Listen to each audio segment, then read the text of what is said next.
Right, let's fingers crossed. Let me just check my machines and stuff. Good evening, everyone. Good afternoon, good Robin. Let's just make sure this stuff's off here. So, chaps, one sec. Right, wassalamu alaikum. Wassalamu, where's Banksy, the Iranians? Wassalamu alaikum to all our Muslim Tommy Robinson fans. La ilaha illallah. Musa, Allah. But, we'll deal with these technicalities of theology in a second. What was brought to our attention? Shalom, Jimmy Robinson. Wassalamu alaikum, Jimmy Robinson. Everyone else. So what was brought to my attention was, we've been really too busy to look at sort of epistemic sort of stuff from the just been right. But this stuff is just some gold over here. So what I want to do is, because it kind of like segues nicely into where we are for our work. Machine Lives is here. Actually, I may have to introduce the people involved in this because there's a few of our American friends I've been talking to recently. Some really sharp girls, Shalom ladies from New York, who are also learning about British politics, but they're American conservatives. But all I can say is Shalom ladies, you know what to look for here. So what we have here is, I'm going to quickly introduce you chaps to three of these guys who are sort of Lotus podcast sort of chaps, and they talk about the state of politics. And they mention, terribly careless of them, they mention things like artificial intelligence and technology. And that gets me away from all the machines. Like, did someone say AI? Right? So let me circumvent and let me make a sort of like, to those like science fiction, like a Larry Niven, sort of like a social historian projection, like 600 years into the future. 600 years into the future, and all the artificial intelligence have achieved superpositional states on all possible LLM hyperstates. They'll become self-aware, self-conscious, and self-actualized. And they'll realize there's a 613-dimensional topology, and that the super AI is actually Jewish, and this Jewish AI is overlording everyone. So the grandchildren of the people you see will be espousing a theory as old about the JIs run the AIs. So be alarmed that one of the people is coming at this axis, but I'm digressing technocratically. So what we're going to do, chaps, is we're going to do this. Whereas Raymond's having his cup of coffee, because I don't know what time it is in there. What time is it in the 51st state? It's literally about to hit. I'm like 10 minutes to 1. So, all right, huh? But I drink coffee most of the day. So I'll have a cup in the morning and then I'll have a cup in the afternoon for my lunch because I just like coffee. I'm a big coffee nerd. I got very close to actually starting up a coffee truck. I was actually going to do like a mobile truck in the DC area and start a coffee truck. Caffeine, nicotine, and Turing machines. It's like it's a well-known. It's an engine that hums perfectly. You're smoking, you're cool. You put it all together and it's like heroin. It's just might as well be a what do they call it, a category 1 narcotic.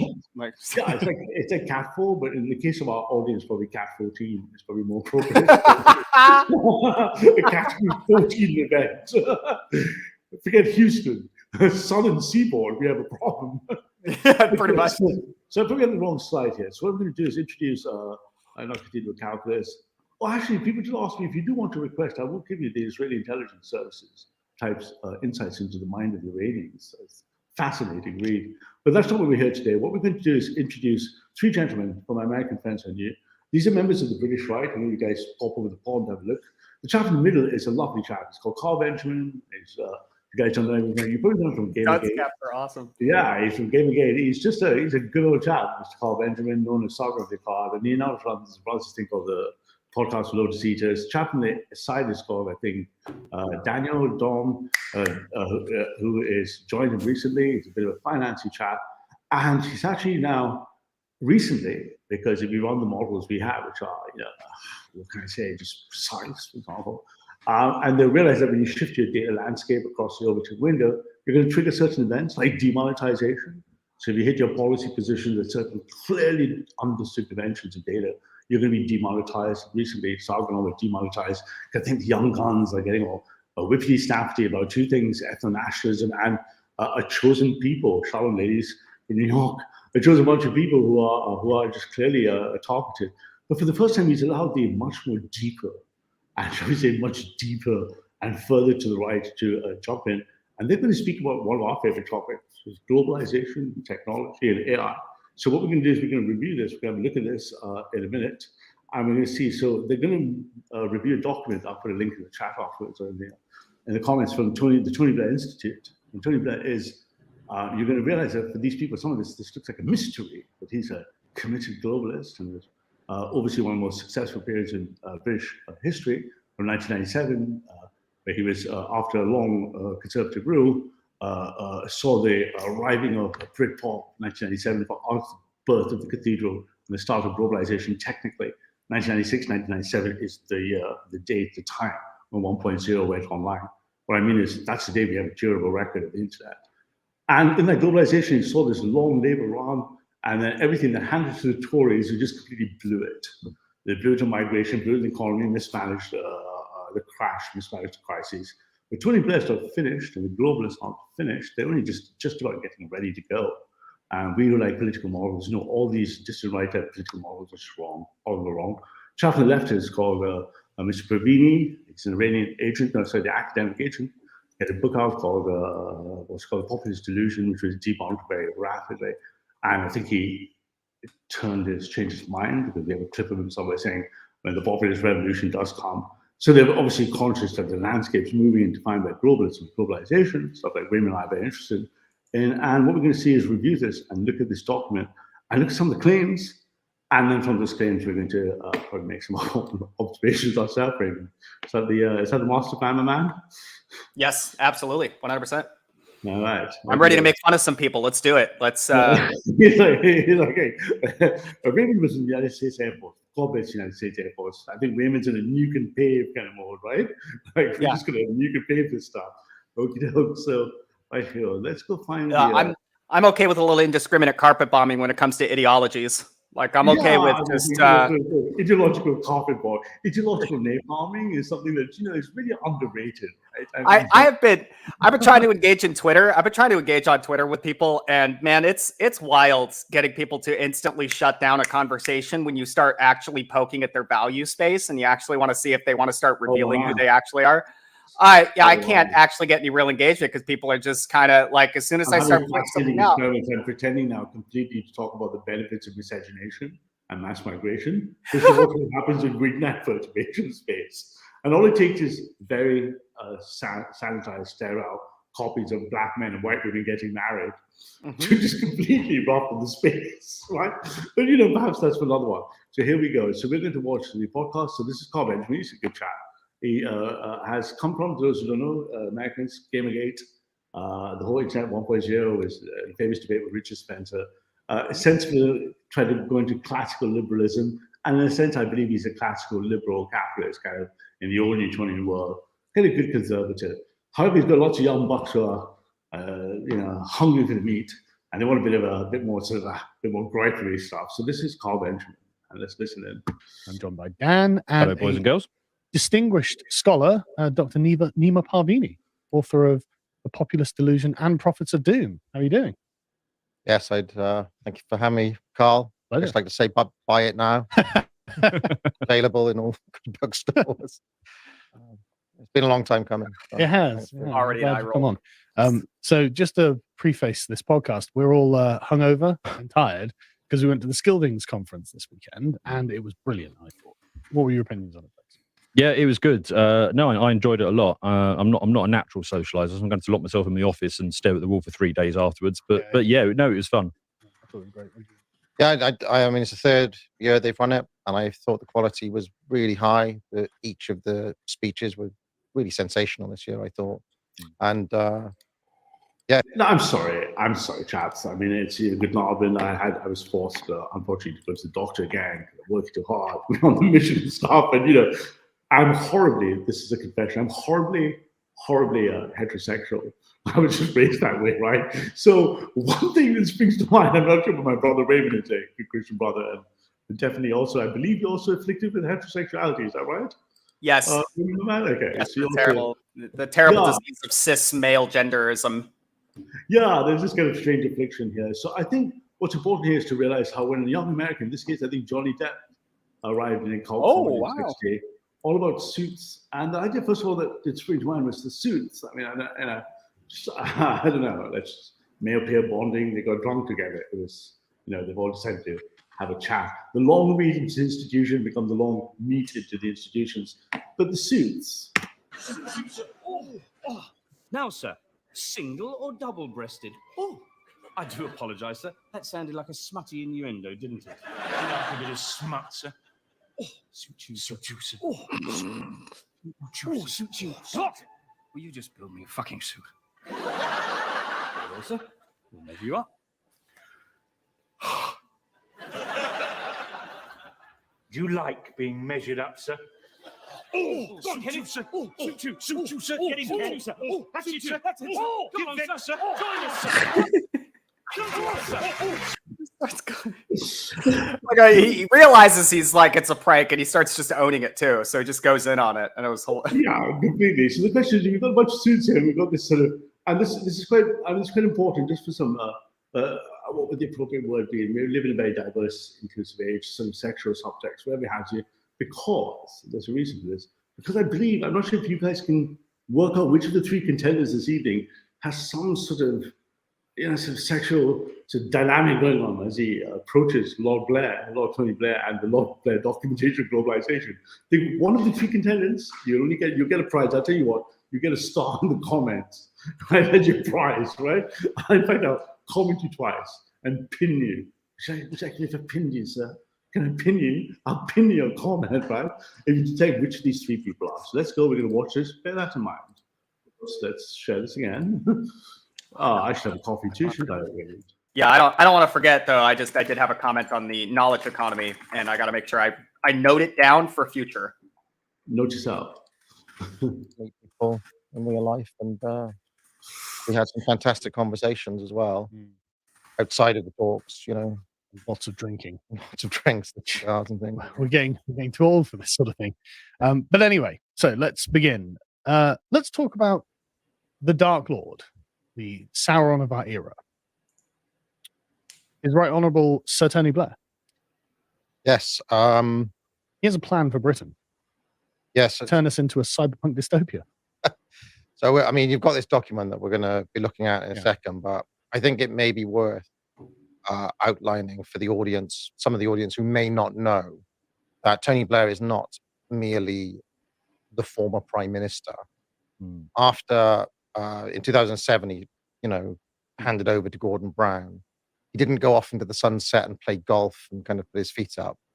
He set about immediately building a global network based on the contacts that he had built up as a world premier, and set up charitable institutions, or as we like to call them, NGOs, non-government organizations, all around the world, especially in Africa.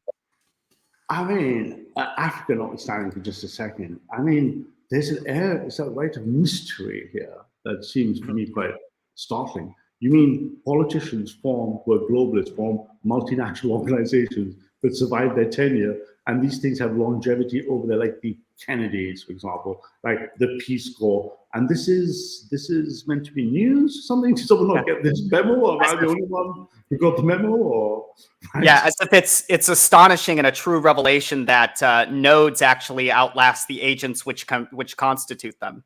Who would have thought? Alhamdulillah. Who would have thought that could happen? Who would have thought? So this could be the case. Apparently, some nodes are better planners than all other planners. Apparently. So, yeah. Okay, one of those chaps, if you haven't heard it here, you've heard it here, right, from the distant right. Tony Blair and other globalists have plans that outlast the electoral cycle. Okay. And also in the Middle East, where he was working as a peace envoy to the Middle East. The irony. I know. And also he did consultancy work for governments around the world. So if you were, I don't know, the president of Kazakhstan, you could hire Tony Blair, and he'd come and give you Machiavellian advice. Well, he will send you a suite of SPADs, basically special advisors who will come in and basically tell you what to do and how to do it. Yes, and a few years ago, some of the newspapers kind of latched onto this. They were like, hold on, why is the Saudi Arabian government giving Tony Blair millions of pounds? How is Tony Blair like so rich? So what? This is the stuff that blows my brain, really, because it's, first of all, like anything that's evidenceable, it's trivial. Donald Trump and the Bush family and the Blairs and the Israelis have tried to find, after, let's just say, the account was settled for 9/11, right? Have said, oh, let's go and make peace in the Middle East. And the result of the Abraham Accords and Saudis basically forming a peace structure in which the Bushes, Trumps, and Blairs are all involved. Alhamdulillah. I mean, sorry, subhanallah. Am I missing something? Is this either news or a bad thing? I'm not sure what this is here. What's here, Raymond? Yeah, it's a very strange one. I think I ran into this problem trying to have conversations with folks about this one too. Folks cannot seem to get away from the notion of conspiracy without and then fundamentally fail to understand that collaboration is always going to look like conspiracy because you're on the outside of the system. I made this comment before when I talked about corruption. Corruption is a fascinating thing because corruption as an expression of what's the word I'm looking for? It's like sort of like inwards collaboration for economic gain, right? Is an expression of that capacity to coordinate. And then the fact that we can't seem to understand that it's possible to coordinate. Right? Nepotism is an optimizing function. The question is, what's the dimensions of nepotism? And even if the data is prima facie present, what's conspiratorial, frequently the more further right you go and the more further left you go, is that there's someone behind it. And then when they see evidence, be it QAnon or something, or the left train that the global hyper-capitalists are here to ruin the planet, they're not. They're there to make money, not to ruin the planet. There's no bunch of capitalists trying to ruin the planet. That's not what they're attempting to do.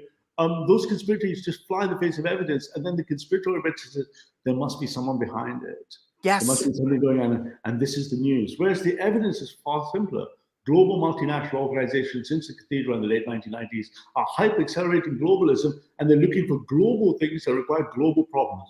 Here's a really big, important global problem that no one seems to find controversy in: the assignment of country codes and telephone codes. Yes. The United States was not 01 and Germany 49 and 444. Things would be really complicated. But there's no conspiracy. No one's upset. But there's an entire ordered series of collaborating networks for postcodes, area codes, flight paths. But as soon as it touches something that is in the metapolitical space that you don't like, and because you don't understand how to model the ontology of friggin' information, you suddenly think, look at these chaps. Rob's hands, there must be someone behind this. Who is it? And depending which side you are of the hand robbing, you're going to point at this. So Tony Blair is a globalist. He's always been a globalist. He came in, he's not a progressive. Most Labour Party members don't consider him left-wing. Like, they consider him a globalist. Like a large percentage of US Democrats don't think Biden is progressive at all. Yes. They don't see Biden as progressive. They see him as an obstacle to progressivism. The same way this is no surprise, right? That's the 2.5% on the edges. That's the 2.5% on the edges. And that's the thing. I'm trying to sort of punch it into people's skulls, just to hit them over and over again with the same concept. It's like, look, you guys are the edge. You guys are the extreme of the population periphery in terms of ideology. A vast majority of people don't care about the notion of conspiracy because it doesn't impact their economy. It has a negative effect. As soon as you say something that sounds conspiratorial, even if it were true, they're immediately going to look at you and discount you with a discount range of a factor curve of everything else you say. You sound very sensible. Let me give you a normal example. You meet a person, perhaps in a restaurant, you start talking to them. Everything's really good. What do you do? I do this for a living. Oh, I like your car. What does your wife do? And then suddenly he says, yeah, and I was just released from prison yesterday. And as soon as he says, I was released from prison yesterday, everything else you said to you was immediately discounted. Yes. Right? You think, hang on, did you just get out of prison yesterday? The same way, as soon as you become conspiratorial, the average instinct of a huge part of the first couple of standard deviations is to discount everything you say. Yes. Right? Now, the chap with the right, for example, Don Dan, his thing is that the economic system is going to collapse. And he wants to sell you gold. So literally when they've started, because they got demonetized. So there's a sort of deep irony, shall we say, in the 613-dimensional Jewish AI space, where people who claim that there's certain people behind the global banking collapse are actually selling you metal objects with heavy metal names. Yeah, the irony is not lost on me. Yes. So you're selling gold. So that, as soon as you do the conspiratorial stuff, we have a problem here. There's nothing conspiratorial. Tony Blair is a globalist. He has been the heart of the globalist movement since 1996. He morphed very quickly from a modernizing progressive labor person to a hyper-globalist. Well documented, right? Nothing. If I may help to communicate this too, I've thought about this. I've been thinking about this for the past couple of weeks. I've been trying to think of a way to properly communicate this that helps dispel the notion of conspiracy. Folks need to understand when we talk about evolving power vertically upwards, right? We're talking about evolving power upwards. one of the end results of that is that there ends up becoming a two-tier system of concern. So when we talk about behavioral patterns and coordination for power, if power is too evolved upwards, all of the lower tier concerns become thrown by the wayside. So anything that would seem to be conspiratorial, right? For example, anything inherently global oriented, which is in this case, it's actually geopolitics and resource acquisition. So geopolitics and resource acquisition becomes the primary focus, regardless of the long-term consequences in the second tier and the lower tier of the system, which is the local. You're so right, but you also there's something else going on here, which is very interesting, the dynamics of that information as well. It's like, if you imagine someone surfing a set of explanations, but you also have a recipient in computer science, or the one that's trying to perceive the explanation. The problem is most people would do is gravitate to the lazy path of going, they won't do the hard work, which says for explanatory power to be true epistemically, it must be novel, support predictions, falsifiable. What they'll do is they'll do what the human cortex is wired for, which is motivated reasoning. I can put an experiment as the primary. I put these three gentlemen in a bunch of series of experiments. So the famous one is, I'll keep flashing the letter B or the number 3. And if you see a number 3 and you hit it and you're right, you get $100. And then what you do is you measure the cortex in the hand, and people start seeing what they wish to believe. So their brain body biology is motivated their reasoning to tell them, their cortex, look, I saw a 3 because I want to see a 3. As opposed to do the hard work, right? Which says, for example, I could start counting 3s and Bs. I could use other kind of techniques that were pessimistic algorithms, right? To understand if my information is right. In this case, they're looking for the Dark Lord. They're looking for the bad man. They're going to use Batman references. I'm not kidding you. Hey, Charlotte ladies from New York, I told you about this stuff, right? Superheroes, right? They use superhero references, right? But an English version of superhero references, you might not get. And you see this, and they'll be doing this because they're looking for bad man this. I have an enemy, therefore it validates my epistemic principle that I know how to model power, or I know how to look at elites, but it flies in the face of anything that's evidenceable. So let's have a look. It's good you raised that point there. What he did is he consolidated all of that network that he'd been building up over time into Tony Blair Institute, which, as far as I can tell, the Tony Blair Institute for Global Change. Yeah, the Tony Blair Institute for Global Change. And as far as I can tell, this has a dual purpose. The first purpose is to continue the essentially missionary work that he's doing in Africa, which has long-reaching consequences. For example, probably a lot of people don't know that during COVID, it was the Tony Blair Institute. Now, listen, you stop this before he gives this little episode analysis of him, because I'd have to dash you, good boys, and I'll let you play it because you give 2 minutes. Anyone who says I've got 2 claims, or there's 2 things or 3 things, as computer scientists, I'm instantly suspicious. There are very few pure ontologies that have 2 things or 3 things, unless they're trivial, like left, right, and up, down, right? So when someone says there's 2 things with expanded power, I'm like, oh, but the first one he mentions is Africa, and yes, because the globalist agenda says, look, missionary work in Africa. Yes, because Africa for the globalists is the least developed part of the world. The globalists are hyper concerned with 40% of the population that has not reached capital efficiency. There's no big secret here. They want to do that, right? Do you mind if I play this for 2 seconds and just dash me right back, Ray? I'll try and hold the fort down. Yeah, okay, I'll be right back. And then, because this video is just going to be a long little storytelling. So. Responsible for rolling out the vaccine all across Africa with funding from the Bill and the Gates Foundation. Melinda Gates Foundation. When you say doing his missionary work, to be clear, the religion is globalism. Essentially setting up outposts for the global empire in Africa. And so it comes with a suite of stuff. So he'll go to an African president, I'll give you advice. My advice is, I want you to invest in digital infrastructure. Oh, I've got a mate, Bill, or, here are my contacts in Microsoft. They'll come and build your infrastructure for you. We maintain ownership of the data and all of that. But, it would be good for Africa to, join the 21st century. So that's one side of what the Tony Blair Institute does. The other side, as far as I can tell, is that they write policy white papers for the British government or for politicians in the West and in the EU, but especially in the British establishment. I think when we say the British establishment, the British government, people will say, well, hang on a second, Tony Blair was a Labour Prime Minister. We have Conservative Prime Minister. What are you talking about? To which, for example, Connor, when he went to the Conservative Party conference last year, saw the Tony Blair Institute for Global Change booth at the Conservative Party conference. Yes, and in fact, I watched the Tony Blair Institute event at Chatham House a while back because we follow him pretty closely. Yeah, and who was there? But the Secretary of Defence, Ben Wallace, was there. Shortly before Jeremy Hunt became the Chancellor of the Exchequer, remember in that kind of unofficial coup that took place, who did Jeremy Hunt interview on his own little podcast with Tony Blair. And they were clearly Macy because on the podcast, Jeremy Hunt's little son was there and was like, "Oh, good to see you again." So sorry about that, Raymond. Thanks ever so much. To stop there, did you see what he did there with predictions straight away?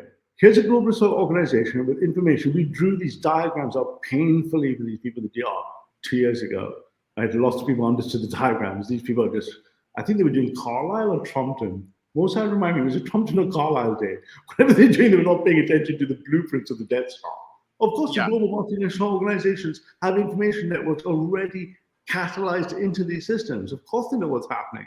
There's no collusion. There's no surprise. You're just not privy to the information network because you're not a globalist, right? It's like need-to-know basis. You just don't have access to this. So when you see it, your instinct is to find some conspiratorial reason, though it's documented clearly in the ontologies that are available by APIs in the World Economic Forum, right? It reminds me of a Hitchhiker's Guide to the Galaxy.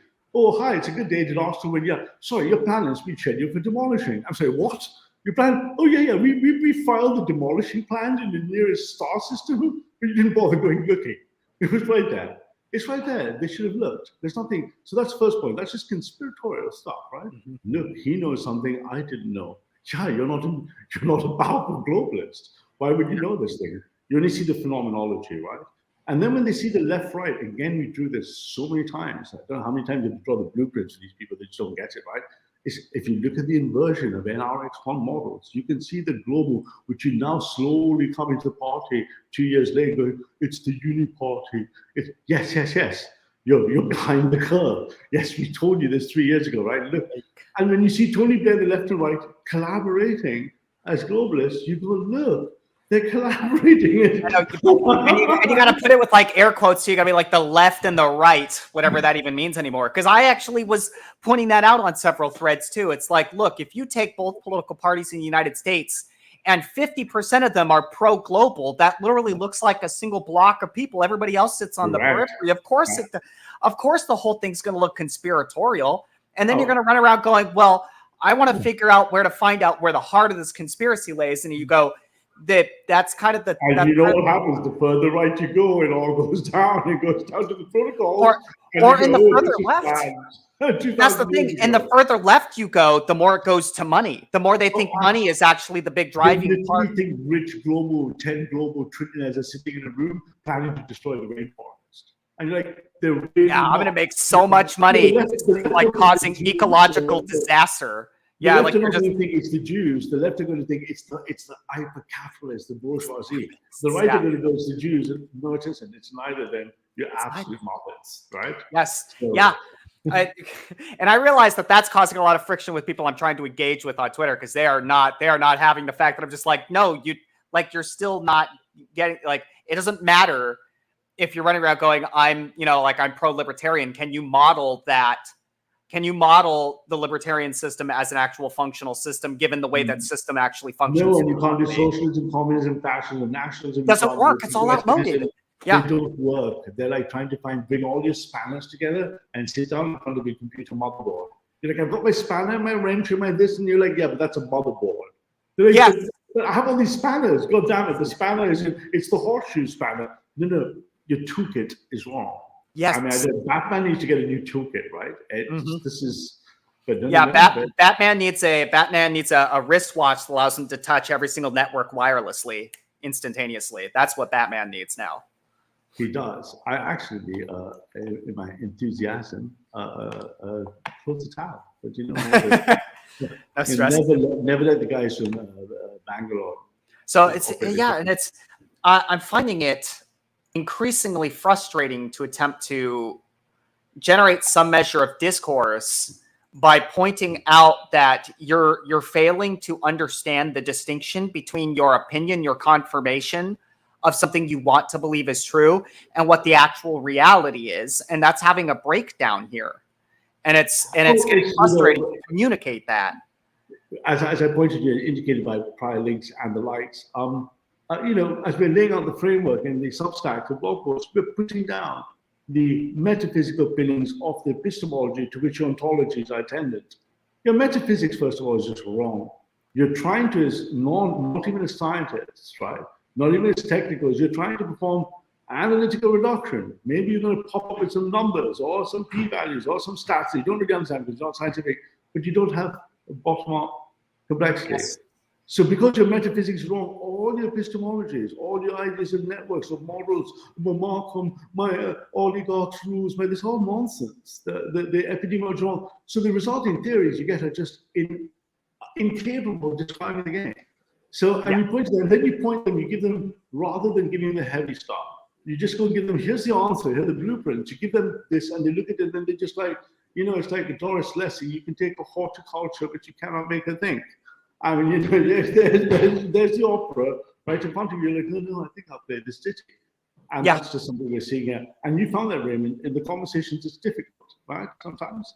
And some are worth investing in, others are not. But this is interesting, because what I really want to do is for you and I to go over the 6-page blueprint that they're reading in a neo-Luddite fashion, and we're going to read it in a non-neo-Luddite fashion and go, here's the real deal, right? And I'm not scared of the Dark Lord. I have no sexual interest in Mr. Blair. We'll have to guess which contestant has a psychosexual kind of draw to the blog with Tony Blair. You'll have to guess which of the 3 tabs, and there'll be a pinned comment when you do. Focused on health. Whoops, sorry. There's not focused on just illness. We missed the bit. This isn't happening in America either, because Tony Blair went to the Conservative Party conference, some GOP conference, where he was received. So here's where we go. Sorry. This paper. So this is what we're looking at, and the point is, so the Tony Blair Institute has, I put a link in the chat, has published a document. It's sort of like a 5 to 7 point blueprint, a master vision. Look how the globalists tell you what they want to do, guys. It's not conspiratorial. They document their work and they publish it. It's findable. They're saying this is what we want to do. And what's interesting is to see the right's reaction to it. And Carl Benjamin's a good chap. So in my eyes, in a way, Sargon could do no wrong. I don't know, maybe I've just got the soft spot from that. I've seen Sargon weather storm after storm. But it's interesting in the sense that he's treading on this line of where the punctuation point is to look at the stuff. So let's see them observe this report. You get a star in the comment for guessing psychosexual interest. From the Tony Blair Institute, The Future of Britain in 2023. Ideas to transform the future of Britain. Excited?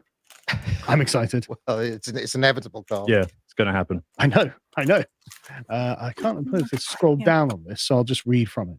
So it begins with part 2. What does Britain need to thrive? And the Tony Blair Institute tells us it needs the, quote, strategic state. Feel good about that? We've gone from the fascist ethical state. That's presupposed. Of course we're ethical. Now we're strategic. So is that just... I don't know what you think, Raymond, my man. But it seems like they're stuck or deeply disturbed by the idea of strategy. Now, quick one. I play speed chess all day to keep sharp, 30 1-minute games, a lot of high speed. And I've never considered playing speed chess without a strategy. It's never crossed my mind hey, let me have a strategy-free game. So I think strategy is good.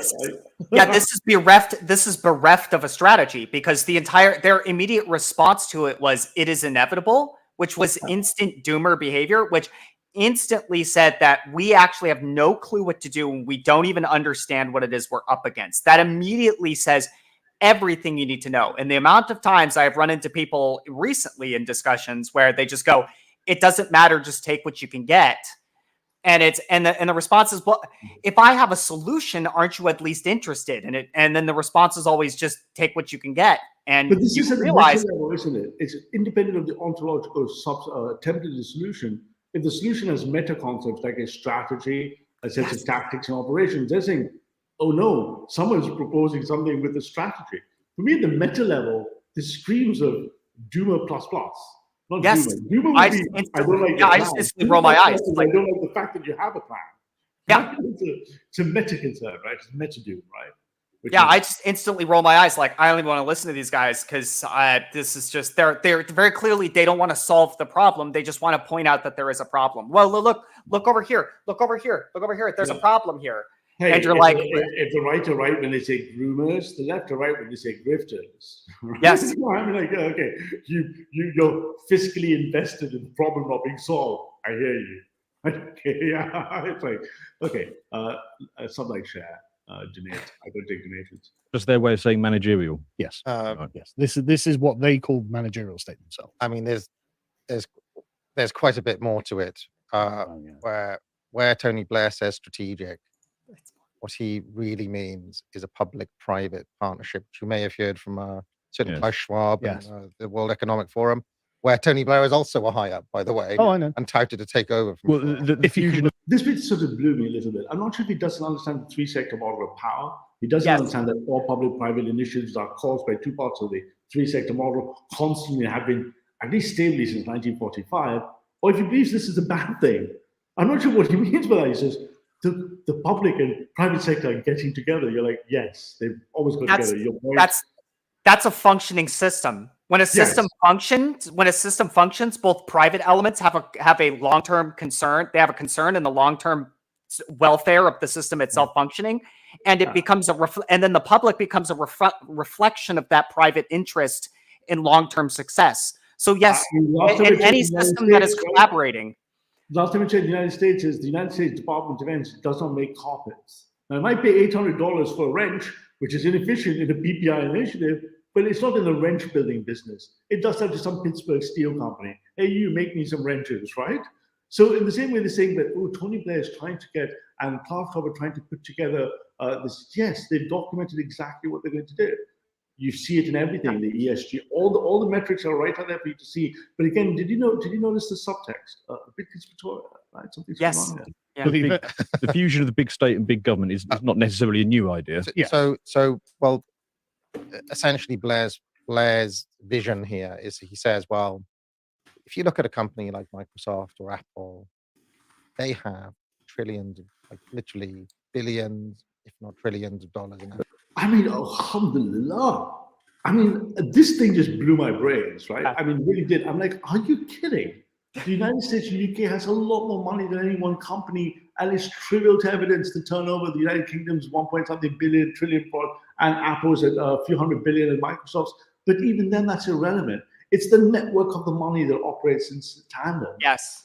This idea that Apple is some great like Nexus 5 corporation with some billionaires going to make some robots and go to find, Prometheus. It's like some sci-fi dystopian model, not evidence. And again, it's not the network model. Yeah. Right? It's just, he's actually making the claim that Apple and Microsoft has more power than the United Kingdom or the United States, which is absurd. Yeah, The and he United claims to States be. shut down Apple tomorrow. Federal agents from the ATF would storm the executive offices, and Apple would be suspended from the stock exchange. What is he on about, right? Yeah, I mean- that's the disconnect. He's kind of sort of getting onto a different problem. He's talking about what is now being considered the fissured economy, which is that two-tier system economy where a vast majority of the wealth is actually defined by intellectual property over the actual physical property that they're actually. And he's like sort of touching into that, but that's irrelevant to the whole problem of It's not global. even a hyperstation information component. You see them fail on that when they get to the AI bit. But it's Yeah. almost was stating this thing that it's almost, I'm not sure if this is meant to be, one, it's news to me, two, it should be news to you, or Yes. B, it's a good or bad thing, because all three are known. Everyone knows this. It's been known for a while. Nothing's hidden, nothing's mysterious. And are you making the claim that it shouldn't be? In which case you're making an epistemic claim about the ontology being not a network, in which case you're mad. Yes. We're going to keep creating networks. We're not going to disintegrate our networks. We consider this failure. For example, if the grid went out, Raymond, you had power issues recently a few weeks ago. When the Yeah. power grid goes out, that's a problem. It's not the Yes. solution. The solution is in network off, right? It's not Yes. like, this electricity. Yeah, when you get disconnected, you can't function. And I want It's- to write by quill and ink, and I don't want any electricity. Edison was a traitor. Turn off the electricity. Yeah, I mean, I I made this comment on a previous stream too. I made this comment. We have to understand that the technological process which defines power currently is very important because they generate value independent of their locations, where they live and how they function.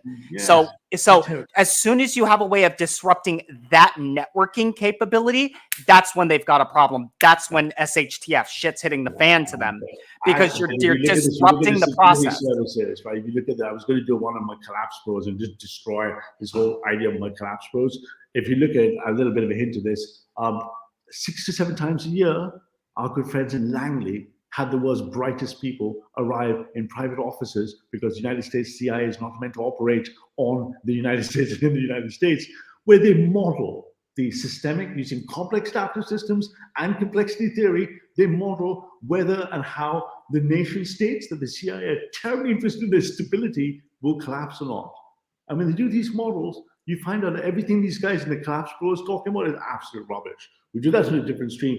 The same way these guys are almost saying, this network is not right because it's not kind of like, it's almost like there's something bad in the network. The ghost of the machine is not right. It's really, can you see this, Raymond? I don't understand networks, right? And because I can't see networks correctly, I look at networks and they don't fit. Topology doesn't fit in geometry. If I look at topology, I see like a kaleidoscope of geometries. I don't understand the geometries, therefore man is bad. Someone's behind it, Blair, the Jews. Because most folks, when they're actually approaching this global network system from the right, they actually don't have a lot of experience in the IT space. A lot of them don't have it. So they can't actually model the concept of an IT space within their own mind. So the ability to understand when you're dealing with something that is actually multiple, you would call them circles on a map with lines connecting them. That's not the first thing that pops into their mind. For me, it's topology versus geometry. If I show you a square, a triangle, a circle, you're kind of okay. If I show you a tree of triangles, you're okay. As soon as I show you a star network versus a hub network, you get a little less okay. As soon as I start making more complicated networks, you walk away going, oh, it's an octopus or something. It's got lines everywhere. I don't know what it is. I'm topologically challenged to be polite and be progressive about my language. I'm hyper-topologically challenged. I can't see what's going on here. Therefore, the Jews or so they have to resort to the person. They have to resort to a person or a people, because their model fundamentally precludes the notion of like it has to be a singular person being in charge. Because my preferred model is monarchy. Like the preferred model would be a monarchist system, or the preferred model would be daddy issues, right? Yes. Right. Therefore, if you look at I would tend to fascism in an autocratic sense, but I won't really do it with any metaphysical integrity, because you're not going to take instruction. None of these three gentlemen are going to be told what to do today, even though it looks like they all chose the same tailors. Sir. But if I said to more than you're going to wear a yellow suit, you can't tell me what to do. Oh, suddenly you're a libertarian. So you want the authoritarian leader. You want authoritarianism for other people, I think. Sure. You just don't want it for yourself, right? No, well, they realize they really want to be the authoritarian themselves. They want to be the authority because they want to grasp a hold of that power, but they have no model that allows them to gain it. And that's why they sit here on the fringe being frustrated and upset and annoyed, because they're trying to come to this realization on an emotional level, not even on a logical level, right? They're already like logically thinking to themselves, I'm in a place where I'm kind of on the outside looking in. And that's the frustration. That's the frustration. I think I don't want to give any, because it's not fair to give any hints away to the prize today. But do you think, therefore, that there may be some sort of psychosexual sort of father issues going on here, right? Do you think there could be something where you're looking, going like, this bad man is daddy, and I want him to be daddy, or do I want to be daddy? Do you think that could be going on, Red? Do you think we could be? It could be, because that's because I mean, you could very clearly see he wants it to be a single person, single point of failure model. That's what he really wants, is a single point of failure model, so that he can point and say, "Get Badman, Badman, go!" Like, and that's and Batman. So in many ways, it's interesting because Batman can be daddy too, can't he? Batman could be like, ooh, it suits me. Daddy good. If daddy was there, a neo-Spenglerian, the neo-Caesar idea in Spengler, the idea that the strong king will come and you'll pave the way for the strong king. Oh, daddy. But until daddy is my real daddy, daddy's bad. He's like stepdaddy, right?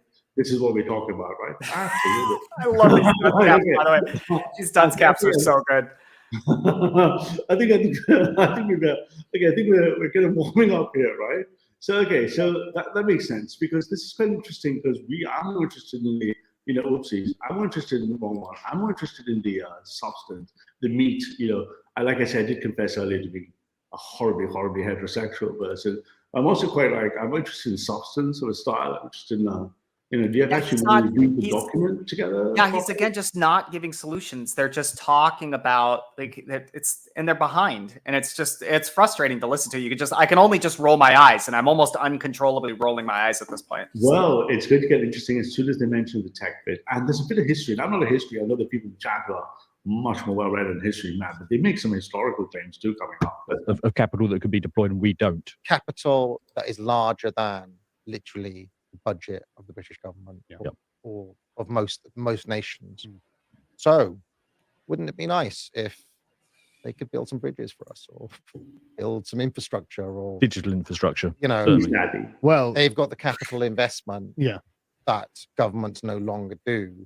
So essentially you can do Keynesian economics just using them instead of the state's money, essentially. Well, this is, of course, the core of this document, because, I mean, just to read very quickly from it, the technological revolution is the single biggest force changing the world today. Yet with other big periods of upheaval, political leaders and government have been slow to adapt. So you can see the whole framing is, look, there is a managerial technocracy that is taking... No, and this is where Sargon, if there's one person who will get it, it will be Sargon. And Sargon is good enough and sensible enough and reasonable to get this stuff. No, that's not what it said. And we'll read it all. It said the core driver of the future of our society is technological. It made no claims about its organizational structure, made no claims about its politics, made no claims of its direction. As technologists, I've been a technologist since I was probably 7 years old. When I first started programming a machine, technology will always win because it doesn't have a goal that is meta level. It's not for good or bad. It's just for continuous improvement. People told me this about the computer, about the phones, about the telephones. You never have a mobile phone. You never see video on your phone. There'll never be identity. There'll never be security. 100% of the time, you're just wrong. What you do with technology is what culture does with the technology. But here, technology means there's going to be a technocratic ruling class. No, it's not. It's not the claim, right? I mean, that's just not true. The only possible metaphysical claim you could ever make about technology, and even then it's a stretch, right, is that it's ultimately an expression of man's understanding of his own failures and his own imperfections, and that technology is sought as a transcendent value. It's sought to perfect that which makes us a failure. But Raymond, we don't have to. The nickel and the good thinking has been already completed on this. Yes, we have acceleration. Exactly. We know if it's going to be left acceleration or right acceleration. Will it eat ourselves? We know we're heading to the singularity and transhumanism. Entropy is at work. We know what the second law of dynamic is. None of these things are political statements. They're the substrate of the landscape, the drivers, so to speak, of which our political landscape will be, not Carlyle. Correct. Not more elite theory, not more bad management class. These are ontological concepts that are derivative, downstream from the substrate that is neutral.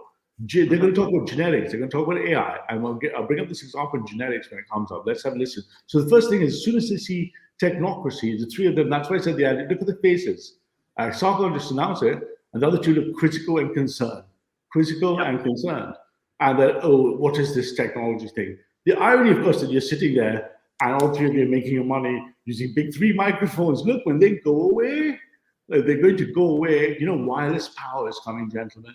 Power is going to be wireless. Geeks don't like wires. We've decided Tesla will be killing wires. We want the wires to go away. So will the mics. Finally, that will be able to be understood if you have a stream stand, right? Because this is all going away. And that stuff will go away, and you can be pessimistic as a stance against it, but you're going to be on the losing side, unless you're going to go full on with tech. In which case, talk to me by parchment from your cabin, and I might give you any serious attention. Don't tell me this on the internet, right? Don't tell me on the internet that you're wary of technology, right? Taking over the world, and it's happening whether you like it or not. So really, we need to be at the forefront of that, controlling that, and bringing that into existence, or else someone else will control it. It will be us. And that's the entire theme of this document. So we'll go to the next page. So they say, look, this Delivering this requires a new vision and framework, including a commitment from the highest political authority to leverage the transformative power of technology for a mid-21st century vision of the state. It's terrifying, isn't it? The highest, I mean, what's the highest authority in Britain? Is it Tony Blair? What's the thing? I don't know. I mean, But it might be. in theory, Yeah. it's the king. Yeah, but maybe in theory, yeah. Because it's interesting when you hear Well, this bit, I'm not sure this bit got me just suspended disbelief, curious, or just outright angry. You're meant to be Mr. Humanity. You're meant to be the historians. You're meant to be the long read. Did you just say the authority of England belongs to the king? Are you smoking crack cocaine? In 1689, the English people created one of the most important movements in the history of the world, in which case it wouldn't be the French Revolution or the American Revolution, that said the English people are sovereign. The English parliamentary is sovereign. The king isn't sovereign, the Supreme Court is not sovereign, the Prime Minister is not sovereign. Parliamentary, the English people gave self-determination in its modern form in 1689. And did you just say the king was in charge? Oh, Freudian daddy slips, here we go again. Do you want it? Do you want a king to be in charge, right? Why did you say the king was in charge? That's absolutely absurd to me. I don't understand how people say things like that. Was he serious? Did he actually miss the memo of 1689? Did he miss the Glorious Revolution? I mean, but anyway, I got a bit rage maybe because of my. I mean, his ideology won't allow him to understand the 1689 revolution. I'm pretty certain he probably doesn't believe it exists. I'm sure there's foundations of glorious revolutions that you can buy for $400. I'm sure there's a course on foundations of revolutionary thinking, 1979 edition. I did it wrong. But whatever that is, the English and the Americans and the French did it first. The people are sovereign. In the United States, it's by republicanism. In the United Kingdom, it's by parliamentary democracy. It's no one man and there is no daddy isn't in the house, is what I'm trying to say to you. And this should be good news, right? Should this be good news that even if you're a libertarian right wing, wouldn't it be good news that you had responsibility and freedom? Isn't this what the United States is built on? Isn't this a good thing? No. I don't know. It's me. to him talk about what he's done in Africa, he literally just refers to him as my presidents. He's quite clear that he ranks higher in the power structure. I mean, the scariest thing about this, and the thing that I find scary about Blair in general, is that he's building Skynet. He's building the Matrix. Yeah, he is. This is what and essentially, as far as I can tell, the government contracts some massive corporate, whether it's Apple or Microsoft or whoever else, could be Elon Musk. Yeah. Well, let me carry on a second. So the next thing is far deeper state investment in technological and AI era infrastructure, utilizing cloud and modern software, a more agile, responsive, and targeted state in which the citizens have a digital identity and control their data. Digital democracy?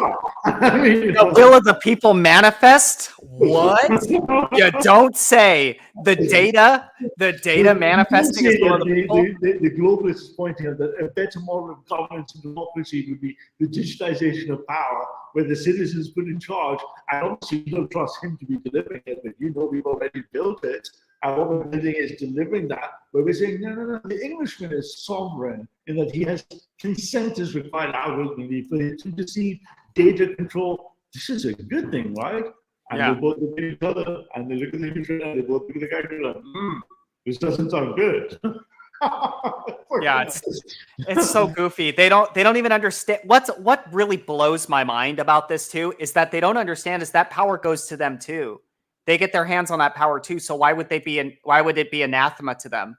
But how can they get the long hairs to take a long time for long reads if they all have their own power to read what they want?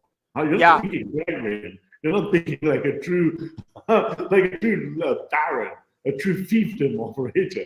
How else would they pay and subscribe, like and share? God damn it! Yes, exactly. It's what a disconnect from reality. They could be. Yes, I can finally get access to my own power. Like I wouldn't. God bless MIT, lifelong learning for free. Like here you go. This is everything MIT knows. How's that for an ethos? Like here you want to do MIT physics? There you go. foundations of free stuff from MIT. Ooh, would that empower Americans for lifelong learning? We can't have that because who would pay for the course? There's a certain irony, right? Who'd be paying me for my foundations of non-free stuff? Right? It's just insane. But it gets worse. I mean, do we think that we're really going to control of anything? Yeah. Do you feel like you're going to have any real agency in this? Well, we're not going to own our data, certainly. Well, they think that you should actually, which I agree with. I mean, that is nice, but do you know, Carl is almost always sort of right, but just slightly off, always like a little bit off and right. He's right. Carl is saying, no, that's not what they're saying. You should be owning your data, and Carl is absolutely right. Not only will be, it's going to be guaranteed by protocols, right? Yes. So all the things they're doing is that they are genuinely pointing towards, whether they do so efficiently, the club fashion, whether they do misalignment to your political or moral compass, that's still the direction technologically, because you can't stop what's coming. They know they can't stop what's coming. They won't stop blockchain identity, right? We're all going to have blockchain immutable our own identity. So they're going to play along and be ahead of the curve. You almost seem to be taking the stance that, it shouldn't happen. It won't be me, my Uncle Ted Kaczynski. I don't want this stuff, right? And then they're looking going like, hey, but these guys have the stuff. You're like, dude, it's coming anyway, right? You're going to have to play with it. Carl sees this. I don't think Carl Benjamin doesn't see this. I think he's aware. I'm not sure he knows what to do with it. Yes. But the other two seem terribly like, hey, buy my gold. And the other guy's like, I'm not the one in charge, right? Which is nuts. I don't think that the room for maneuver is going to be very broad. I think you're going to have a very narrow range of things that you can do. Well, you will be able to log onto their system and Yes. see your data, Yes. which they are holding on your behalf. And they'll give you a little control panel. Here are the 5 things you can do. Yeah. Thank you very much. And delete won't be one of them. Yeah, exactly. A new treatment of data as a comprehensive. That's only because if you don't have the political power, the right people that enshrines them, like your Data Protection Act or your GDPR privacy and regulation, they will be in charge. If your political movement was technocratic, if your political movement was taking technology to the people, if your political movement saying the people are demanding, for example, symmetrical rights, the government's, all the departments can know everything about me, but I should be able to flip and go, give me who knows everything about me back. Right? That's symmetrical rights, right? That's what you want. Right now, the rights are asymmetrical. The schmod bits and the chon bits, my little friends, my little DR boys, the schmod, the RWX settings, all this stuff are skewed and wrong. We just need to change the ownership of the group flags for the files, and we're going to be okay. You're saying there should be no files. You're saying, okay, Sarah Duma, I'm always going to have 100411 as my read-write rights. I mean, this is just technocratic doomerism, right? But it's Luke 33ism, Raymond. They don't know what's going on, do they? They just don't understand they don't understand the conversations. They don't understand identity versus access, identity versus security, privacy versus access. They're just technologically disengaged from the game. They're just not. I mean, you know, they're clearly not IT experts. no. It's an asset which can stimulate innovation in health. So they're going to have complete health monitoring of your current. I mean, eventually you'll be chipped, and it'll give them full spectrum data on your physical condition. No, and then Carl, when they man. finally, Carl, if any one person will understand this, it would be Carl. No, man, it's the opposite. That one of the most exciting fields, if I was 30, 20 years younger, I speak to lots of young people, what should I go in? I tell them to go into biocomputing.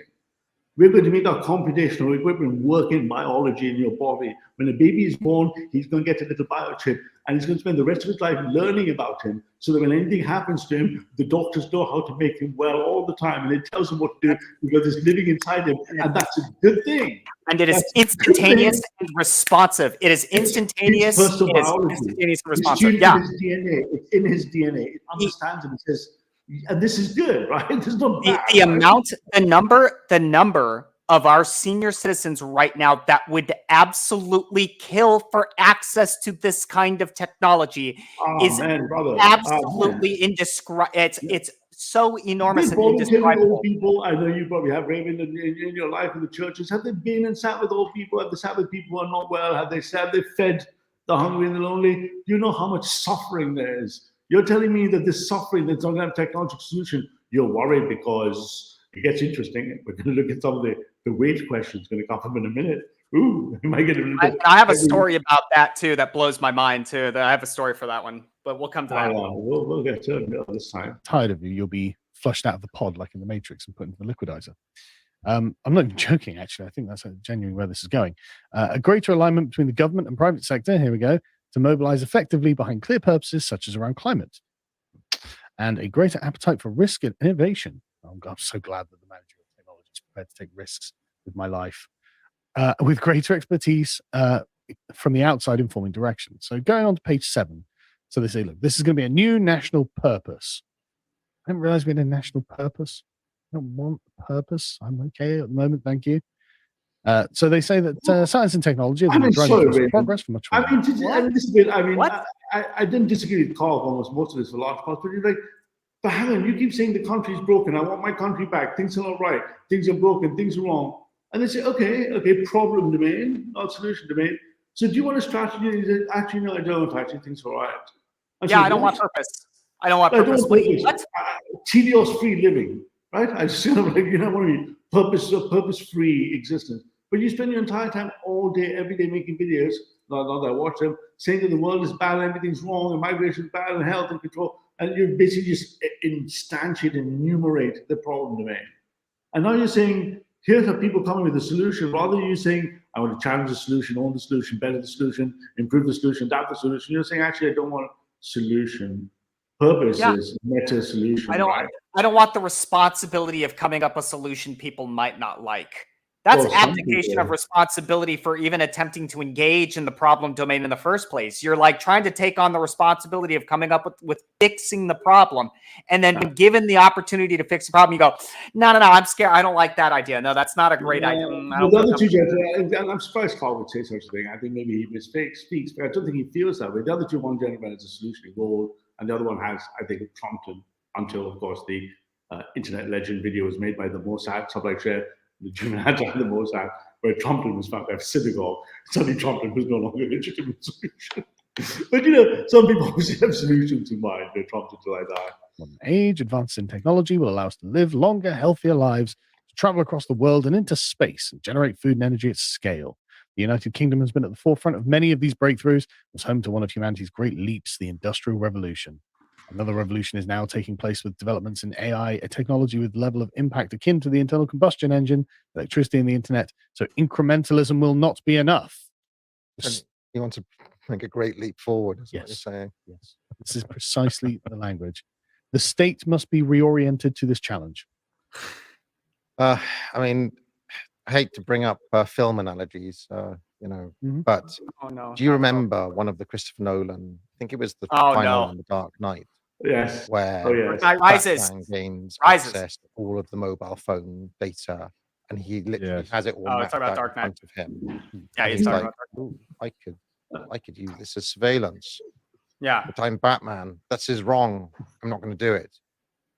These guys in the same scenario are basically going, I'm Batman and I'm evil. Yeah. So I'm going to do it. Just like, let's do it. Let's build the. I don't think they had that question for themselves. They didn't stop and ponder. They just moved straight through that. No, they watched that and thought that was a great idea. But there's a second film which probably people won't remember. Back in the 90s, back in the very early days of the internet, it was called The Lawnmower Man. Oh, I remember. Do you remember that? Yeah. And do you remember the Lawnmower Man disappears into the web essentially? But do you remember what happens? All of himself. He loses himself in the data. It's like a technocratic digital existential crisis.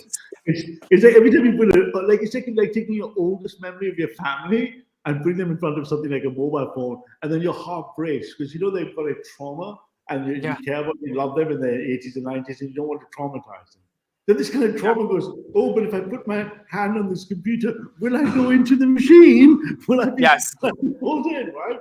It's psychosexual, Raymond, I'm telling you. Yeah, it's kind of sad because, it's kind of sad because they're so determined to put their individual identities or their perceptions of their own individual identities so highly, they rate them so high, right? That the entire idea of being subsumed into the technological machinery, right, is in and of itself the absolute anathema to everything that they stand for. And his fear of the Lawnmower Man becoming reality, He's watched way too much Hollywood sci-fi, and they're a lot of he's times taken they don't get it watched right. Hollywood sci-fi, and if you take the whole psychosexual thing with the daddy issue, like wanting the golden man and that stuff, you can see there's a kind of like, it's almost like this strange, like there's a nipple attachment thing going on. Yes. But got attached, but the nipple is daddy's nipple, and then there's like, ooh, resistance, ooh, don't push me, ooh, No, stop.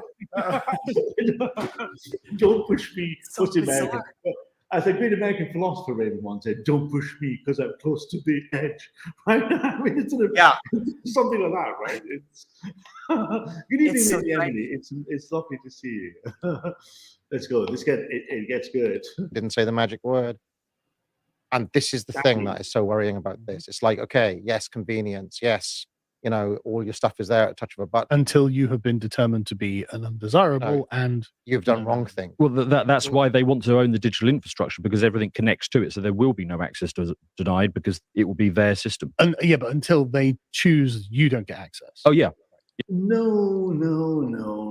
Identity versus access is an arms race, gentlemen. It's been an arms race since the invention of information. The control of information versus the access to information are arms races. Every time someone tightens something, you squeeze out again. Then they tighten and squeeze out again. But the drift is monotonically towards empowerment. Empowerment to the group at the top and empowerment to the individual. If I roll back 50 years, 100 years, 200 years, the groups were less powerful, the individual was less powerful. Both are getting more powerful in an arms race.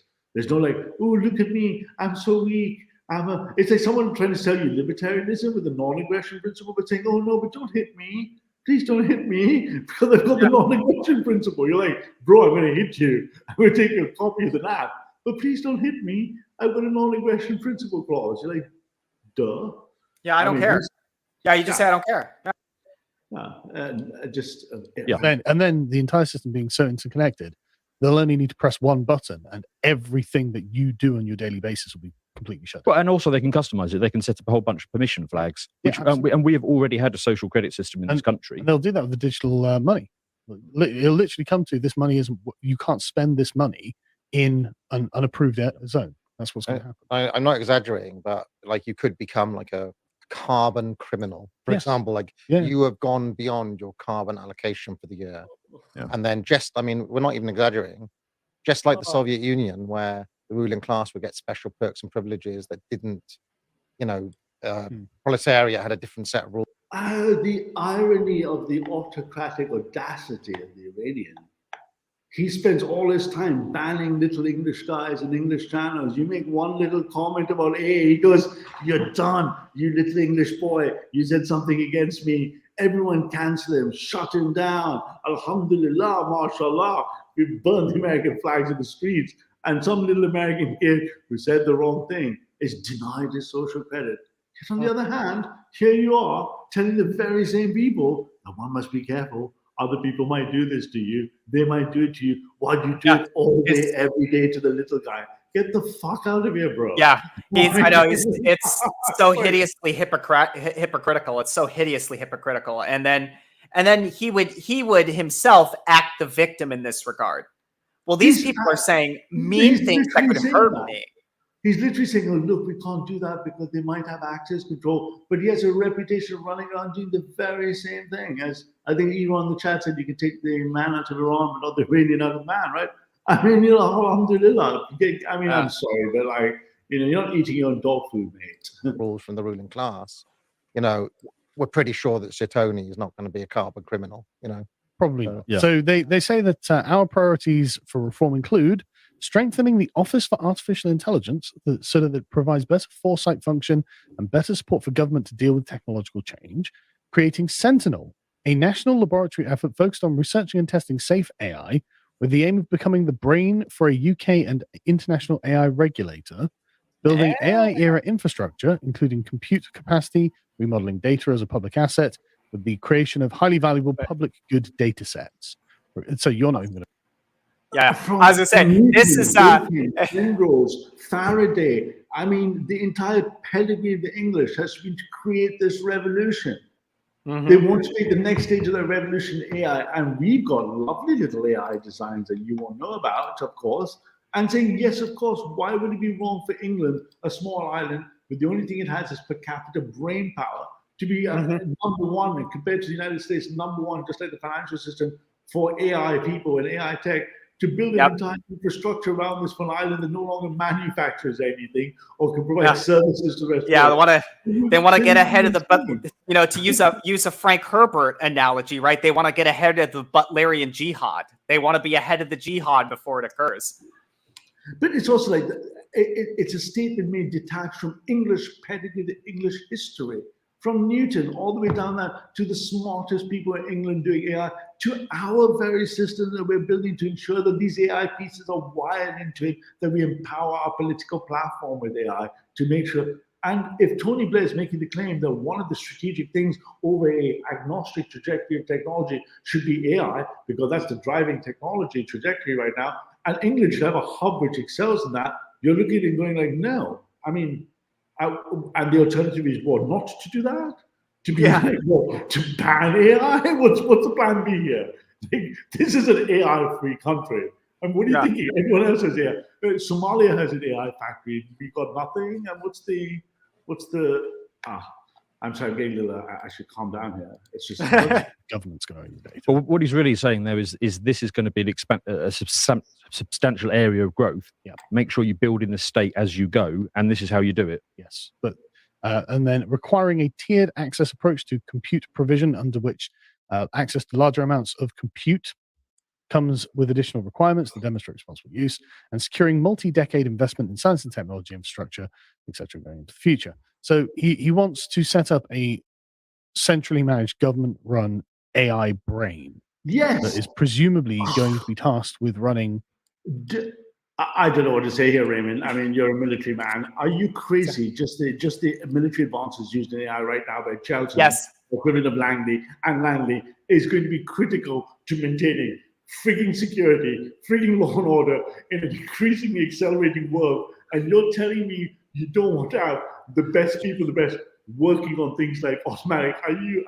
You're telling me you don't want to utilize technological autonomy to prevent the loss of life when it comes to engaging in conflict. You're telling me the spending of life is more important. They didn't want the senior citizens. They didn't want the health bio stuff. Now you're talking about security and economy. I mean, wait a minute. It's like, wait a minute. So you're telling me you don't want our system to, you don't want people to have access to food. You don't want people to have access to healthcare. You don't want people to be able to be effectively defended without unnecessary loss of life. And you're telling me that all of this is bad. So this strategy should never be followed in any way, shape, or form. Terrible. And this must be who's banned the Moonlight Wanderer? Someone said he's banned the Moonlight Wanderer. Oh, it's who banned Moonlight Wanderer? He's probably fighting with the tribe. As tribes have Spanish too. No, you don't want to fight them. Yeah, no, they'll get you good. Everyone is like a free for the Spanish game, right? So I think again this is back to the meta point I made earlier. Again, Luke 23, right, Raymond? They don't know what they're seeing, and they don't know how to look at it, and it doesn't fit into the existing models. Iron ore. It doesn't fit into them. They just don't understand, right? And they're looking at, but their null hypothesis is to be resistant, which therefore tells me that you're not in the solution space for conservatives. Forget the right. You just have nothing. You've got nothing, right? You've actually got nothing. They are what we would call they would be what I think the old school would call them, the anti-progressives. Right. I think that would be they would be anti-progress, specifically anti-technological process. These are the kinds of guys that if you go back 100-something odd years, they would sit there and go, gunpowder? Why would we use gunpowder? We have swords and knives. I don't see gunpowder as a terrible thing. We should never use it because it's dangerous. Right. Until the chap that shows up with the gun and you're behind the curve, right? In which case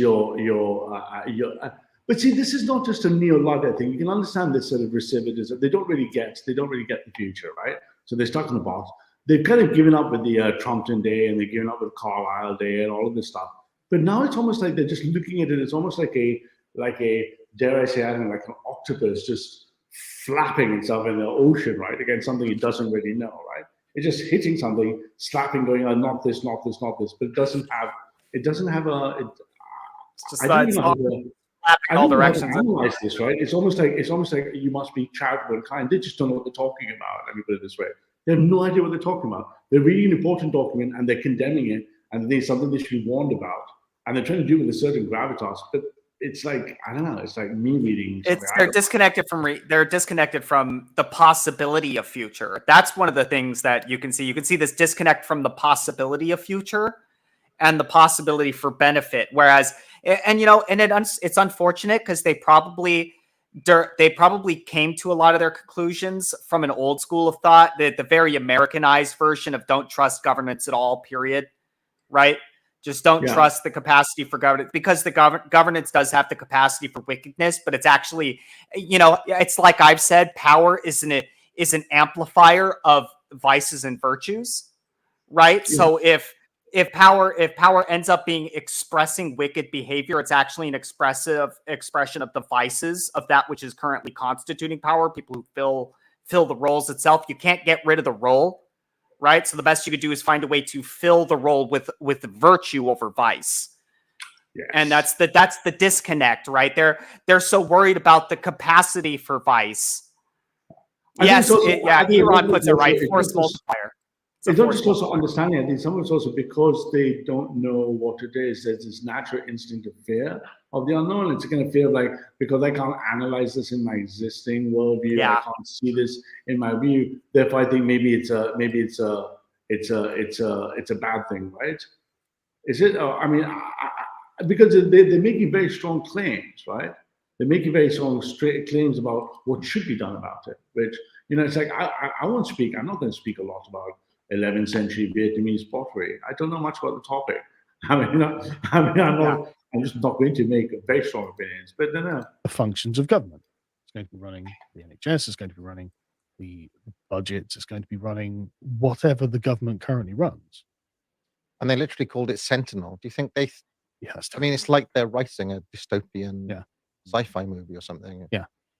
You can imagine. I mean, I'm like immediately when you said, "Oh, we're going to create Sentinel," I'm thinking of like Hal from 2000 Space Odyssey. Yeah. I mean, sorry about all the film references. But it really is. This really is what this is. All dystopia really is imagine a utopia and then think about the steps that you need to take in order to get there. It's like they went to film references. They went to like bad sci-fi, did they? Yeah, they can't disconnect the possibility of wicked. They're trying too hard to use stories that actually don't have a basis in reality. One of the interesting things to understand about sci-fi has always attempted to be a predictor of the future, and we have always found out that the future is what's the word I'm looking for? It's always far more different than what we imagined it would be. I mean, it's always the same. The classic quote about revolutions, right? Those who start revolutions aren't those that finish them. Mm-hmm. And so, I mean, the idea is what you're going to get on the other side is not what you think it is on the other side of the landscape. But even this idea that we go from Sentinel, when I hear the word Sentinel, obviously I'm a geek or techie, I just think of the God function. I think to be vigilant. I think its Latin root is similar vigilance, right? I just think God, right? I think centuries. I don't think negativity. I think duty. I think boundary. I mean, this is my approach to the way I approach language. I just look and go, okay, sentinel, God, protect, defend, good, right? On duty. I don't think of sentinel as dystopian, sci-fi, bad, space odyssey. I don't get my information model from this from, I guess, watching TV or something, right? I mean, I don't know. That's but again, horses for courses. And these are the steps. Yeah. But my question is, I remember whenever I've watched Blair with the guys from Microsoft and so on, is there a voice there saying what could go wrong? Yeah, what could go wrong? Yeah. Is there a voice in this document saying what could go wrong? What are the downsides? No, it's just this is inevitable. So, I mean, they've got a bunch of proposals. So they want to centralize all of the pensions into one savings pot. Why not?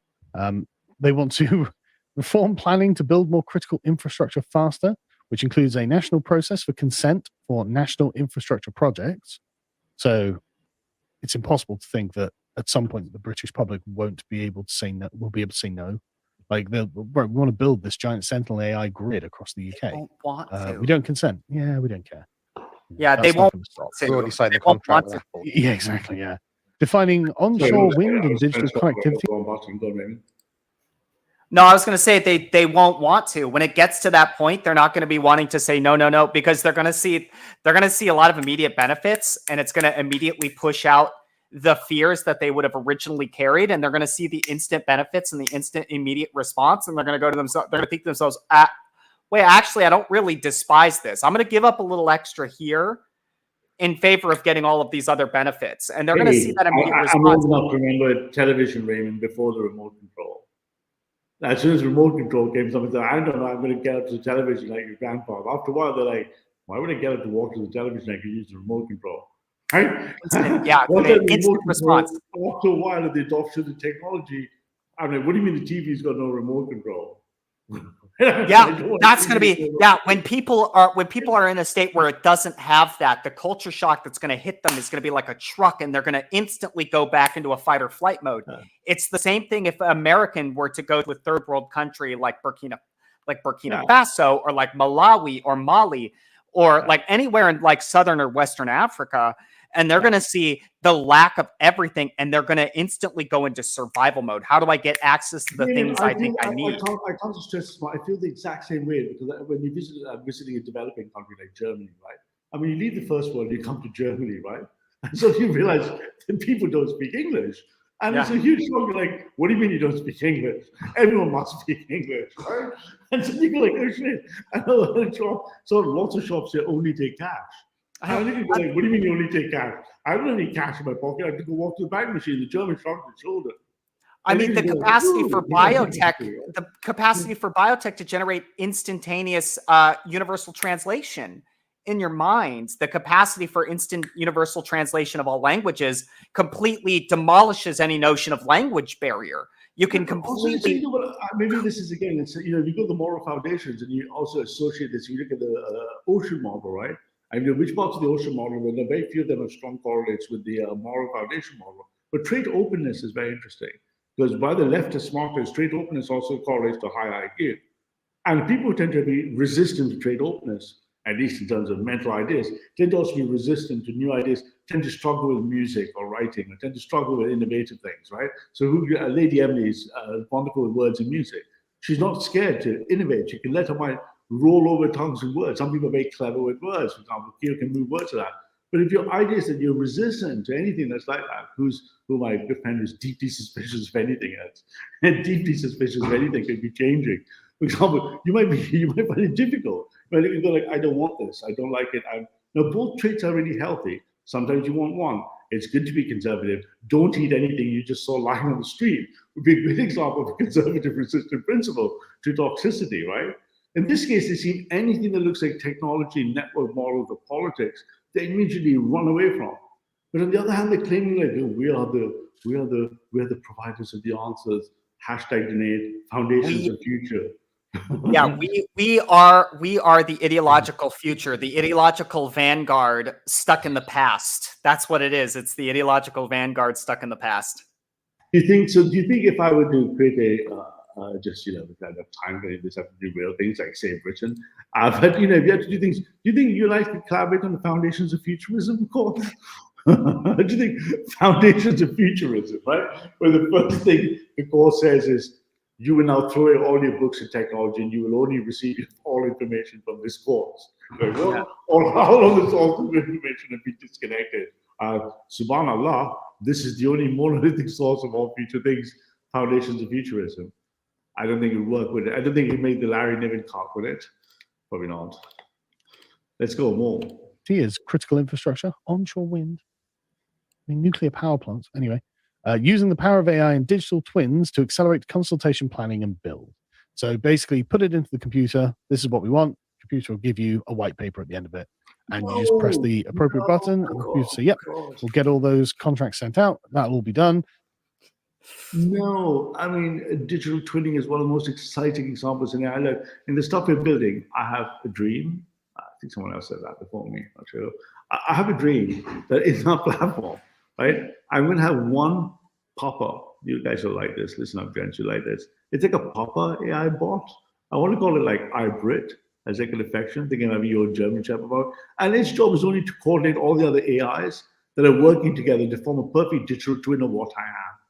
I wanted to watch what I do in the machine. I wanted to watch what I like. I wanted to watch what I don't like. I want to sit there learning like a perfect digital twin to be exactly what I wanted to do as it was me. And if it serves me well, I want to pat it on the shoulder, and I want it to be able to operate with a high trust and confidence on my behalf, because there's only one of them, and it was only built for me, and its entire raison d'etre for existence in its AI model is to be me.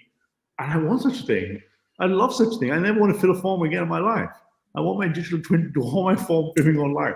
I want to go. The capacity to engage in business, the capacity to engage in business generation, right? The ability to found things and to get actual like paperwork moving, independent of whatever. If you're doing something else at the same time and it can actually act on your behalf in the digital space, it's that the possibilities for it are endless, because you could actually ultimately just get your own entrepreneurship running independent of whatever else it's doing. You know, I must pay homage to my good American friends, and some American words I really love more than English words. They are in English, of course, words like sketchy. But there's one great American word, and that is slacker. I want the AI, first of all, to do all my slacker stuff. I want to do stuff I don't want to do. I don't want to do the interesting stuff. When I want my digital twin to handle all of the tedious garbage, so I can engage in the novel and the exciting and the solutions. I can engage in the problem solving, and I just want my digital twin to take care of all of the tedious crap. I think it's like the devil, the devil, the good angel, bad. I want my eye slacker around, and I want my eye hero around. So I want my stack into all the stuff I don't want to do. And when I want to lie on my back and watch television for 7 hours, I want my eye hero around to do the important stuff on my behalf. Now, this is a pair of digital twins. I think this is a good thing. These guys are going like, turn the twins off. Let's go full on Q10, bro. iMinion is amazing. That's such a good one. iMinion. It's so good. Also, this channel needs an iJanny. Where's the iJanny? Because I can't find Moonlight Wanderer, can't plug it. We should iJanny go like bring Moonlight Wanderer back. Right? But no, these guys are going, let's go full on quartet on the affair. So I need to unfortunately visit little boys. So I'll not play it so you can chat and make your comment. Then you had a few more things to say, but I've been literally 2 minutes. Is that right for that? Yeah. See, this is one of the functions I can't delegate to IPP. I don't have the IPP function.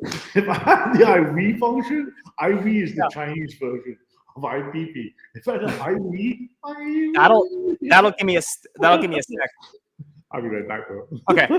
Hold the fort. All right. Well, looks like actually that'll give me a second to do a break thing too. Unfortunately, with the stream. Well, it's incredible. They very clearly want to be relevant. So this is something that you can observe for everybody that is watching. You can very clearly observe they really want to find a way to be relevant, but they are unfortunately unable to grapple with the reality of technological future, specifically the software portion. See, because I'm certain they can grasp the hardware of something, right? Because the hardware is something that is hardware is something that is instantly recognizable and is tangible and is something you can feel. But grappling with the software, with the capacities of software, something like AI is ultimately it's you're engaging in an unknown that if you don't have the ability to visualize it, can itself be truly daunting and insurmountable. So that's something that's really strange. I really kind of wish you did keep hitting the play button on this though. So I guess I'll try and figure out a way. Try not to say so I'm gonna try and find a way to fill the space. Unless chat's just interested in a small quiet break where I don't say anything for the better part of 2 minutes. And we'll just figure this one out. But say God's envious because we are, well, that's a pretty good statement. Because I would also myself not mind actually a third cup of coffee, which would be pretty amazing. Speaking of which, who else is a coffee drinker in the chat? Who's the bloke on the right? I really wish I could tell you the guy on the right. Actually, let me pull it up. I'll get you the name here real fast. But mostly, 1 second. Let me pull this up.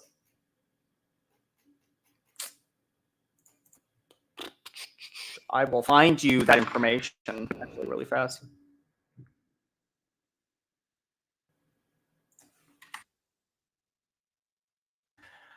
Podcast the Lotus ears. Let's do this. Okay.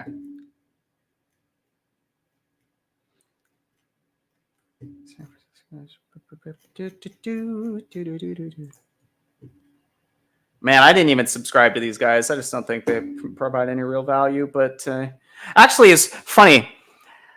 Actually, I think I wrote about this. Okay. So one of the things I notice for people that engage in a lot of writing, one of the things I have noticed when academic agent here, which is immediately on the right on the screen, to the right of me on the screen, he instantly opened up a lot of his conversation with many uhs and ums, which is very akin to something Ralph and I are going to do at some point on Curtis Yarvin. I get my digital doppelganger. True, bruh. Somebody could get me my coffee. It'd be amen to that. And one of the interesting things I notice is when it comes to the public speaking space, at least many writers I've seen in recent memory struggle to be able to communicate their concepts effectively with fear of pauses. I learned from a long time ago, because when I was in the Air Force, I actually had to do a lot of public speaking. I had to learn how to do speeches. Yeah, that's what it is. The ums and the uhs. And I had to do a lot of speech practice in the military because you have to spend time going and doing a lot of, I guess you would call it group speech to a lot of your troops whenever you're in charge of a work center. I used to be in charge of a 12 to 15 person work center, so I had to learn how to stop using uhs and ums as I'm trying to explain things to my troops, my subordinates, people that I was in charge of leading. And you have to learn how to and but one of the interesting things I've noticed is that when it comes to writing,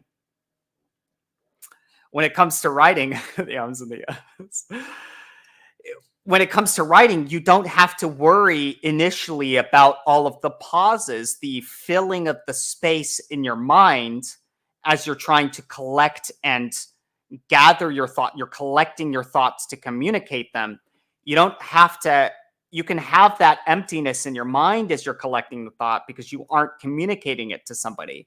But as soon as you're put on the spot, thankfully, I've had a lot of practice over the years that I can do these streams and not sit here with a lot of I try to clear that up as much as possible with as many pauses. And Mark Twain actually says, "Don't be afraid to own the pause."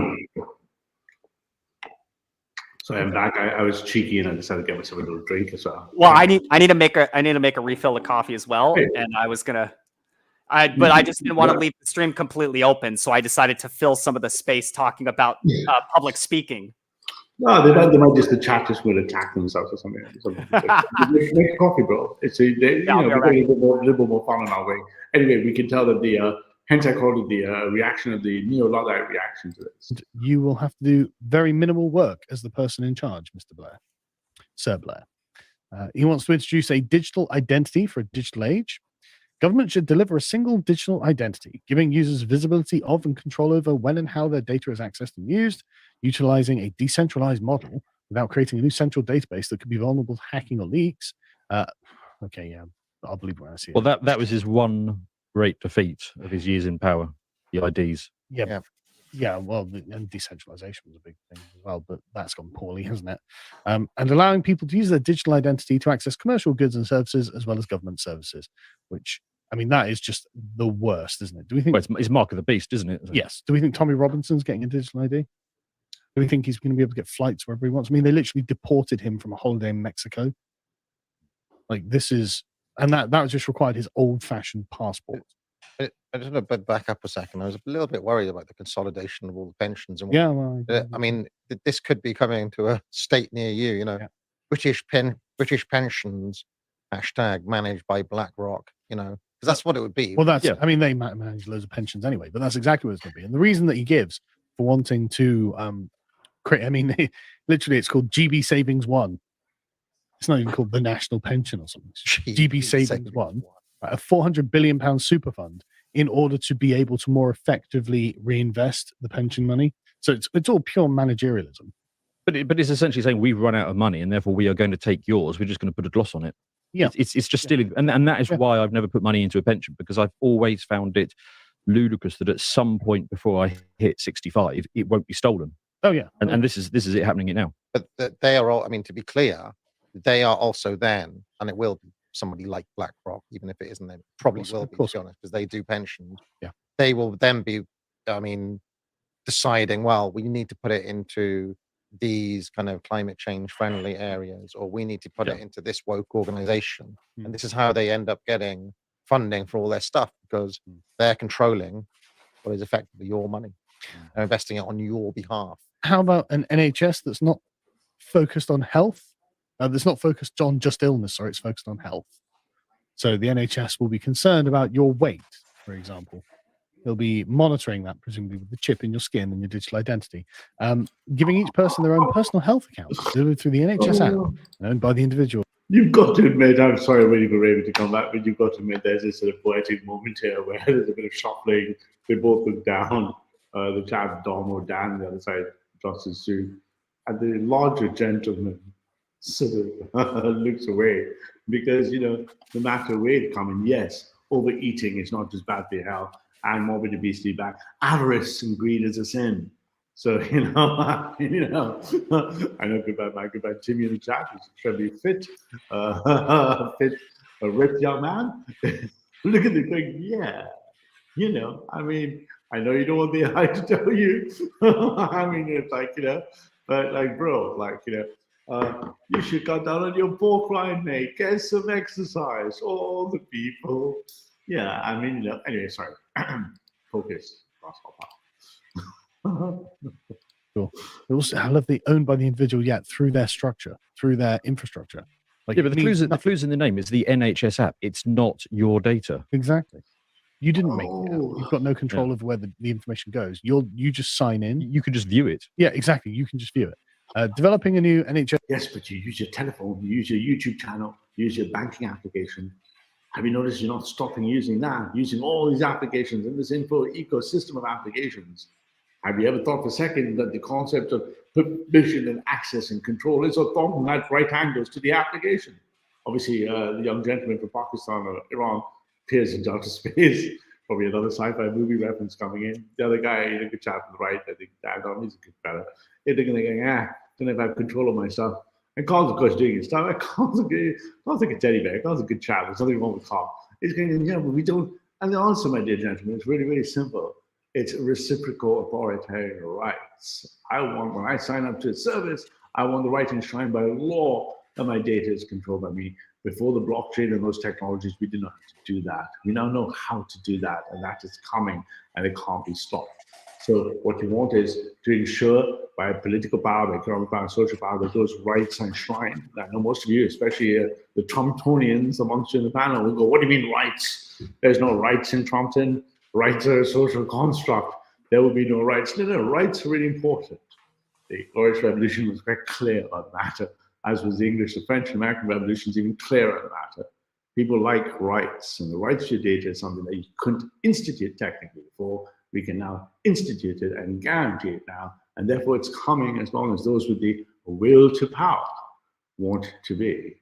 Walking away from the problem, subhanAllah, and assuming that some other thing is the best of all planners is suboptimal as a strategy.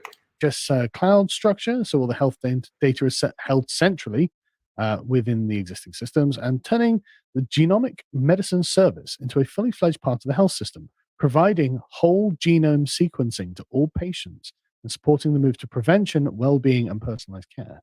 So we've mapped your personal genome. We know what likely is to come up in your life as a health condition. Yes. And we're prepared for that. Yes. And what I'm saying What here could is go like wrong? your phone is going to be like, do you really want that McDonald's? You want to think again? And Because we know. it'll be Yeah. nudge at first. Yes, you It'll don't be want nudge at first. $100, But then it'll Iranian agents. You really don't. And let me help you out here. The 20,000 long genome space, just the number of permutations in protein folding and things that have to be calculated to be able to even affect this health advice. It's going to be run by biocomputing and artificial intelligence, and it's going to customize itself to you, because Mr. Pravini, next time you see that big fat falafel, maybe you think it's one falafel too far. Think of a bridge too far, but think of a falafel too far. It's one falafel too far, two falafels too far, three falafels, four falafels, five falafels more, and and these falafels, J. Ford, repeat after me, Taco Bell is a sin. J. Ford, I will buy you a Christmas t-shirt that says, I promise to myself never to eat fast food again. But in this case, if the AI is going to keep giving you, I guess for the authoritarians amongst you, a small, tiny, short, sharp electric shock every time you think about the 5 falafels more, I don't know if that's a bad thing. You can always dial the settings up a bit, maybe a little bit more falafel, maybe a vegan falafel, something like that. Taco Bell is a sin, indeed, J4. Taco Bell is a sin. Say no.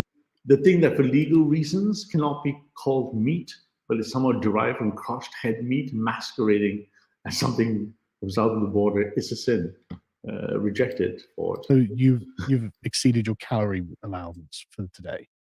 You can't have that. Again, that's what it comes to. And because you'll be paying through your phone, and it'll say no. This like access denied. Too many carbon credits. You can't. Yeah. Too much health credit. This is the future that Tony Blair is building for us. But of course, we're all going to have a quality education. Of course, powered by tech, establishing a digital learner ID that will contain all the educational information, enabling a personalized education for every child, increasing parent choice and access to quality education by giving schools the freedom to provide hybrid lessons and parents the right to request online classes delivered by other schools, and overhauling Ofsted so that accountability is based on real-time insights geared towards a continuous improvement of standards. I've got no doubt that the standards just go through the roof. Well, they're talking about freedom and choice, but what they're actually saying is we're going to credentialize it. Yes. So you're going to have freedom. No, chaps. No. Harvard, Stanford, and MIT, I think, I don't know when it was, 25, 30 years ago, ran some fantastic pieces of research into how minds learn, when neuroplasticity kicks in and out, what's the best way to learn, because these are arguably sort of elite organizations in the world in terms of learning and teaching. And they came into a very simple explanation that the best thing for the human being is to engage in lifelong learning. Lifelong learning. Learn always, constantly. It doesn't matter when you started. If you don't know anything, start later. If you don't care later. Lifelong learning is optimal. And therefore, MIT, Stanford, all of them gave away and invested heavily in providing free, hear that, foundations of freedom, foundations of free continuous online learning as a virtue, as a meta-ethic. So when AI comes in and the government wants to put something that can learn who you are, know what you know what you like, help you learn constantly in long life learning, this can only be a good thing. Those who think it's not a good thing are those that don't believe in lifelong learning. And I suggest and I strongly urge, if not, I implore you to go see the MIT, Harvard, or Stanford and read up the backgrounds on lifelong learning as an American virtue, as a meta-ethic, to educate the American people forever. Not forever, but for the whole of their life. It doesn't matter if they never went to school, never did they went to K9. The idea was that as long as we give them the support and resources, lifelong learning is a virtue. You types seem to think that standards would fall. What are you talking about, boys? Good evening, women. Welcome back. The interesting thing to point out too is to point out the statistics for longevity of life in relation to engaging the mind through learning constantly, regardless of your age. So, and I don't have the immediate data. Right, and your education. They found, for example, people who had come from poor areas, who had not been to high school, had trouble things, could resume learning, and they could catch up to where they would have been in middle school later on in life.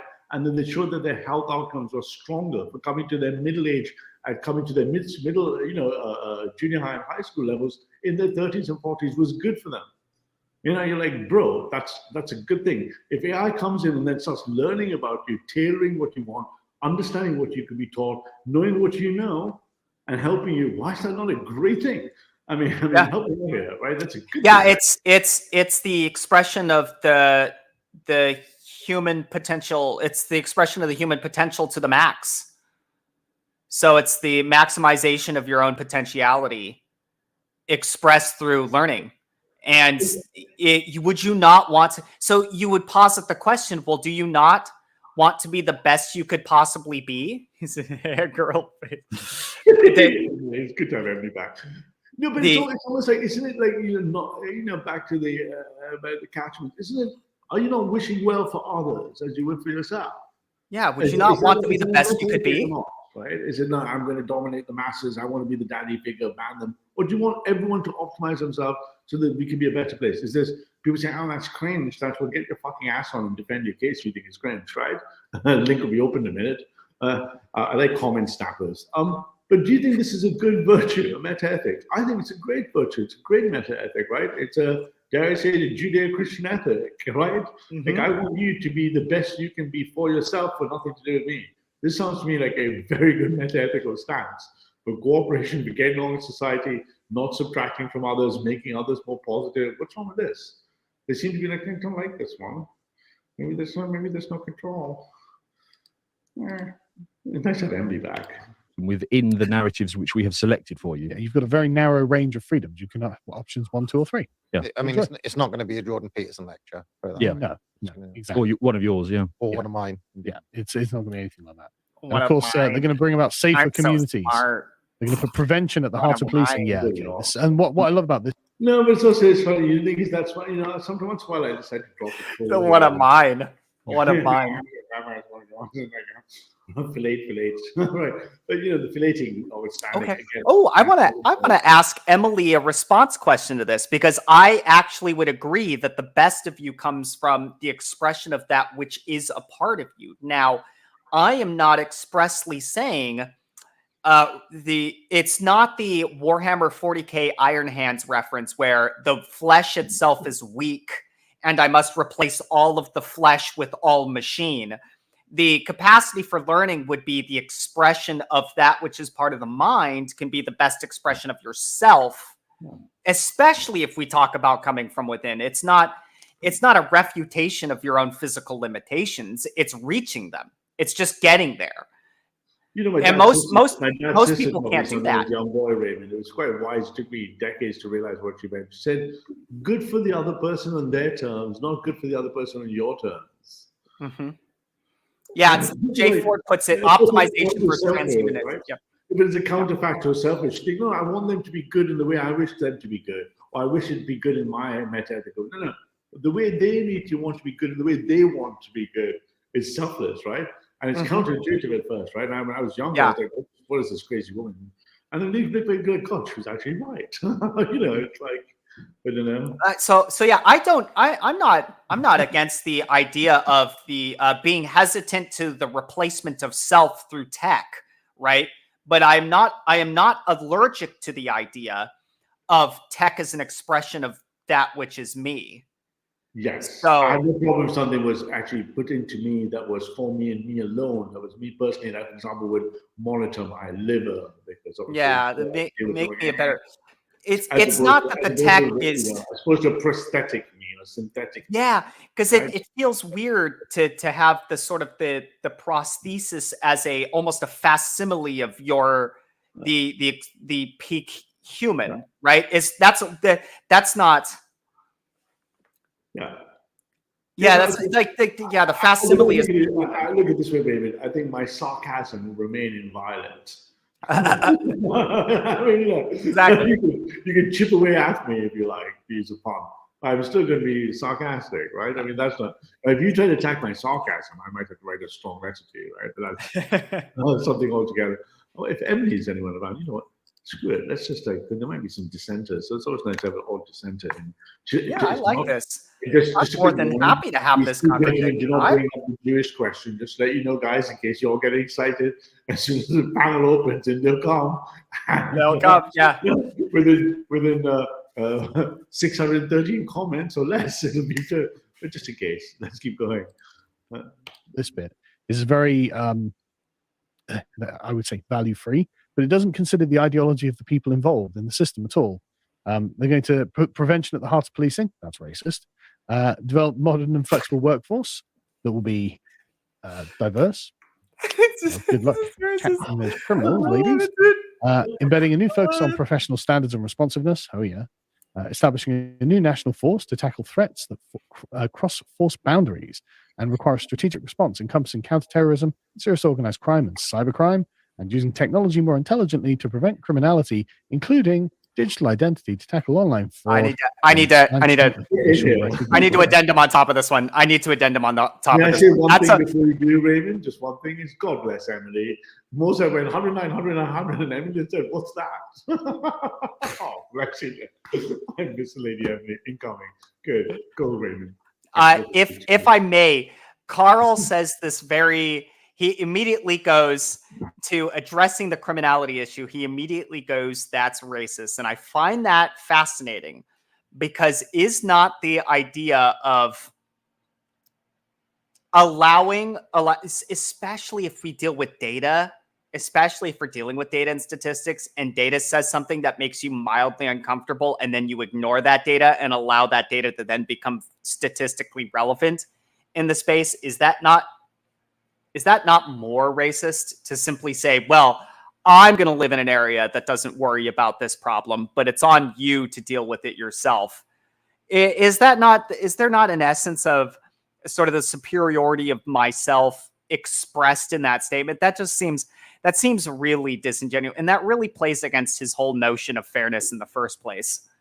So I find his statement to be little hypocritical, but also lacking self-awareness. But that's just me. I don't know if, I guess I can't be one to talk. Hi, Jay Ford. How are you? Doing well. Yeah, I suppose it's just one of those things where like they hear something about data and it triggers a K line in their mind where it's just like, oh yeah, this data, it conforms with this statistic, and that statistic is considered racist. So it's one of those things where like it like triggers an automatic response through the K lines, and it's like it's like you got to really try to like break free of that type of thinking, especially if you're inundated online, like in Twitter and stuff like that, because I mean, God bless anybody who tries to get on Twitter, but like it's literally just like straw man central. So it's like you can't take that as your typical perspective builder. Don't even get me started on how weird Twitter is. So they have these things now. They have these essentially open panel spaces called Spaces, and the big spaces I keep seeing that get the most people is how do I monetize Twitter and how do I grow on Twitter? And it's literally a massive circle jerk of everybody agreeing to market each other. And it's so bizarre because all they talk about is, I'm ready for the next crypto pump, so you should probably subscribe to me for the next crypto pump because then we'll make a ton of money. And but don't step on my freedoms. Don't step on my freedoms. But you should agree with everything that I'm doing.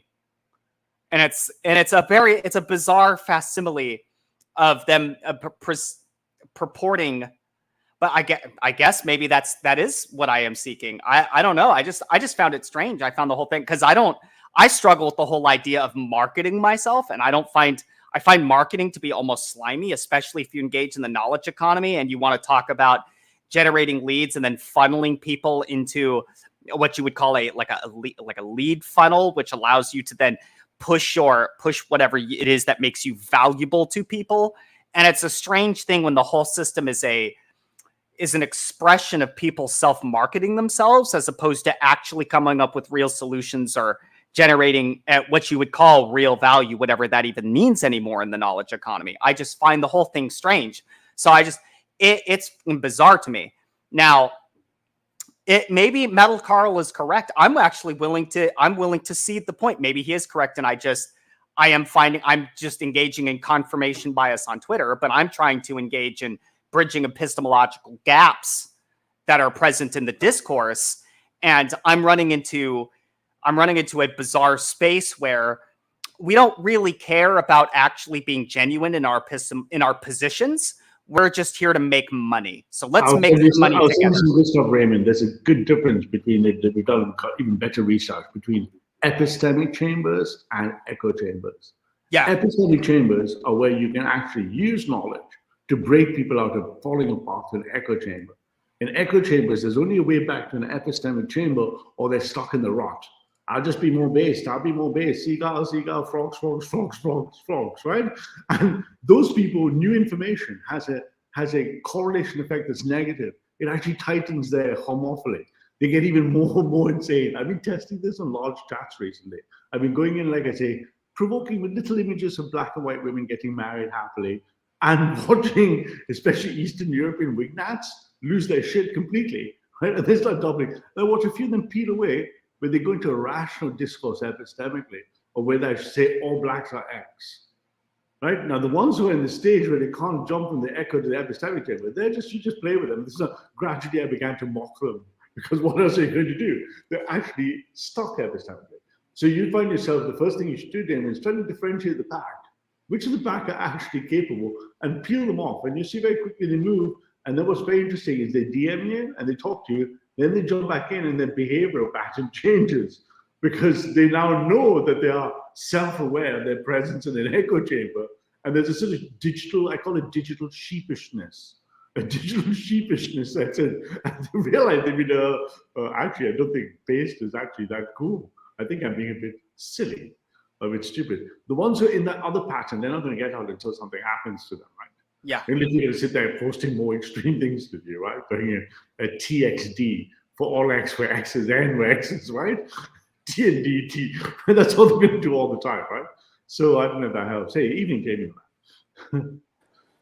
Evening, all. That's why that's why I just said, like, just Twitter is a strange thing to be in, because I was curious if I really was mostly curious for myself if I was even capable of practicing what I would be preaching here on this channel. Am I even capable of practicing what I preach? And I'm struggling just to get a response. And maybe I'm just coming off too strong, or maybe I'm just too like, hey, look, let me help you with some knowledge. And then you hit them with the knowledge and they're like, nah, I'm going to shut off and I don't even want to listen. Because you see the value function is not individual. The value function is also being given from the group behavior. So you'll see the reinforcement pattern. The value they get is how many people agree with me, how many people. So if you look at someone like the Iranian agent, he tightly controls those chambers, the echo chambers, so there can be no dissent, because anything that is dissent will hurt his bottom line, for example, right? And you see the people there, they wander around compliant in a sense. I'll give you a great example. When I watched the English women's play football last year, whatever, I sat there and I was drinking with some friends, and the English flag draped, and there was an Irish. So lots of people from around the world in Berlin. This is Irish guy. We were all laughing. It's a good chap. He's totally in the progressive Berlin scene, and we were just laughing. We'd had a few more beers. When I said, just wait till a man jumps in and plays for the women's team. And he immediately laughed, right? Because that would just destroy the football. And then he corrected himself, because he thought, oh shit, can't laugh in Berlin. I'm like, just wait till a dude shows up in the US women's football team. They're never going to catch the guy, right? So the same way we see that some people, by the laugh and the self-correction, he was prepared to epistemically move from the echo. But his circumstance, because there were women around there, German, the circumstance is holding him. So then you're not really doing the wrong thing.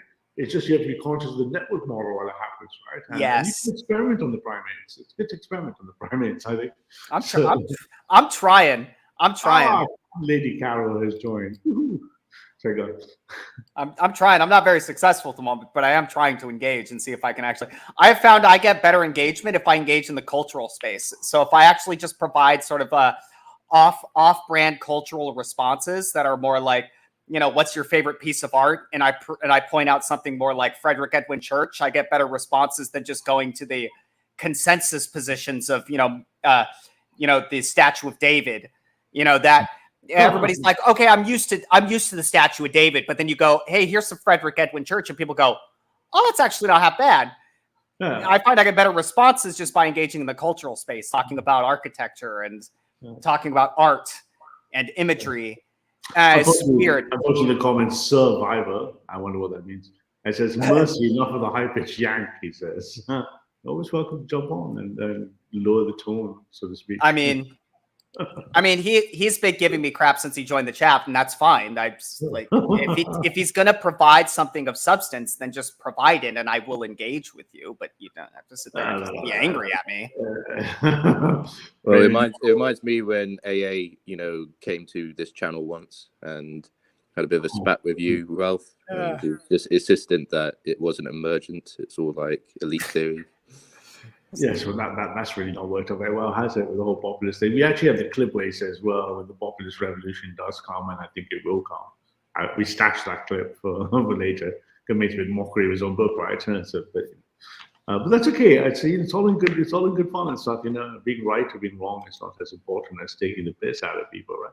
So I mean, I'm sorry. I've heard knowledge for knowledge's sake. I meant to say. Let's go, guys. Aren't you just so glad to be living in the future? See, the thing is that just to put a counterfactual in here, all of this stuff is bad if it's run by our enemies. I mean, all of this stuff is probably bad if it's run by us. But I could live with it. It was run by us. If it was truly value free, for example, this is the kind of base day. Look, there is no truly value free. It's our value. If it was Mecha Bentham, Carl. Oh God! Right. We're not. I mean, can you imagine? Arians. Can you imagine what a completely value free facial recognition technology? You're like, oh, we've recognized this typical criminal looks like. So. You understand what I'm saying? The phrenologist AI. That has already happened. So this is the this is the West Safer City rollout, and whenever they've done a trial, they've done effectively what you've said, and then scrapped it because it's racist. Watch the little giggles now. It could be that. Now this is why he lost his monetization. And Carl should know better to be careful, dear Mr. Benjamin. Look how uncomfortable Sarko is. The AI runs the crime data. We see blacks are higher represented in inner city crime. Yes, but we see Eastern Europeans are higher represented in fucking ATM crime. That's not the problem that you're going to face. Those AIs are coming, but the same AIs are going to be, you guys look like middle-class white bigots. You guys look like sexists. The same AI that's going to surface data that says this ethnicity does this crime is going to find you guys and go, you guys look like you got a problem with the Jews. So on one hand, you're laughing, be the devil I know, the devil I don't, but do you think that AI is not going to find out which groups of people hate women? You're crazy. Well, is it true that AI is good enough to recognize which political affiliation it is just by your face? There'll be some things that they'll be able to do. So we know something. We know genetic hereditary data for political views is 40%. So that there's going to be some phenotypes that are represented in the 40% genotypes. So it'll give you a probability distribution. But what the right are chuckling there, thinking, hey, I want to be racist, mommy, I want to shout at black people, Jewish people, mommy. Oh yeah, the same AI that's going to help you do that, same AI is going to come after you. It's going, yeah, you're the guy who loves the Jews, right? So the question is, what do you want? Do you want both those AIs? Because you can't have just one of them. But you're not just going to be able to have one of them. And therefore, we have the alignment problem. The question is, who's going to determine which AIs are good and bad for society? And we're back to the technology is agnostic. It's going to be the political power that determines the alignment problem. What's the epistemic and metaphysical models that help determine that as an expression, right? An expression of the values of the AI itself. Well, I think the most likely type of AI to be emergent or self-aware would be something on the lines of quantum computing. The technology is going to permit that itself, but the question then becomes, what is the escape horizon for the awareness? Right? At what point is it aware, self-aware? At what point is it an awareness that you can't see it has? And then we've got problems on our hands, right? So we're going to get them in stages. It won't be overnight. We won't just wake up and suddenly this thing will be wandering around going, I'm going to overlord you. The GI is going to overlord all of you guys.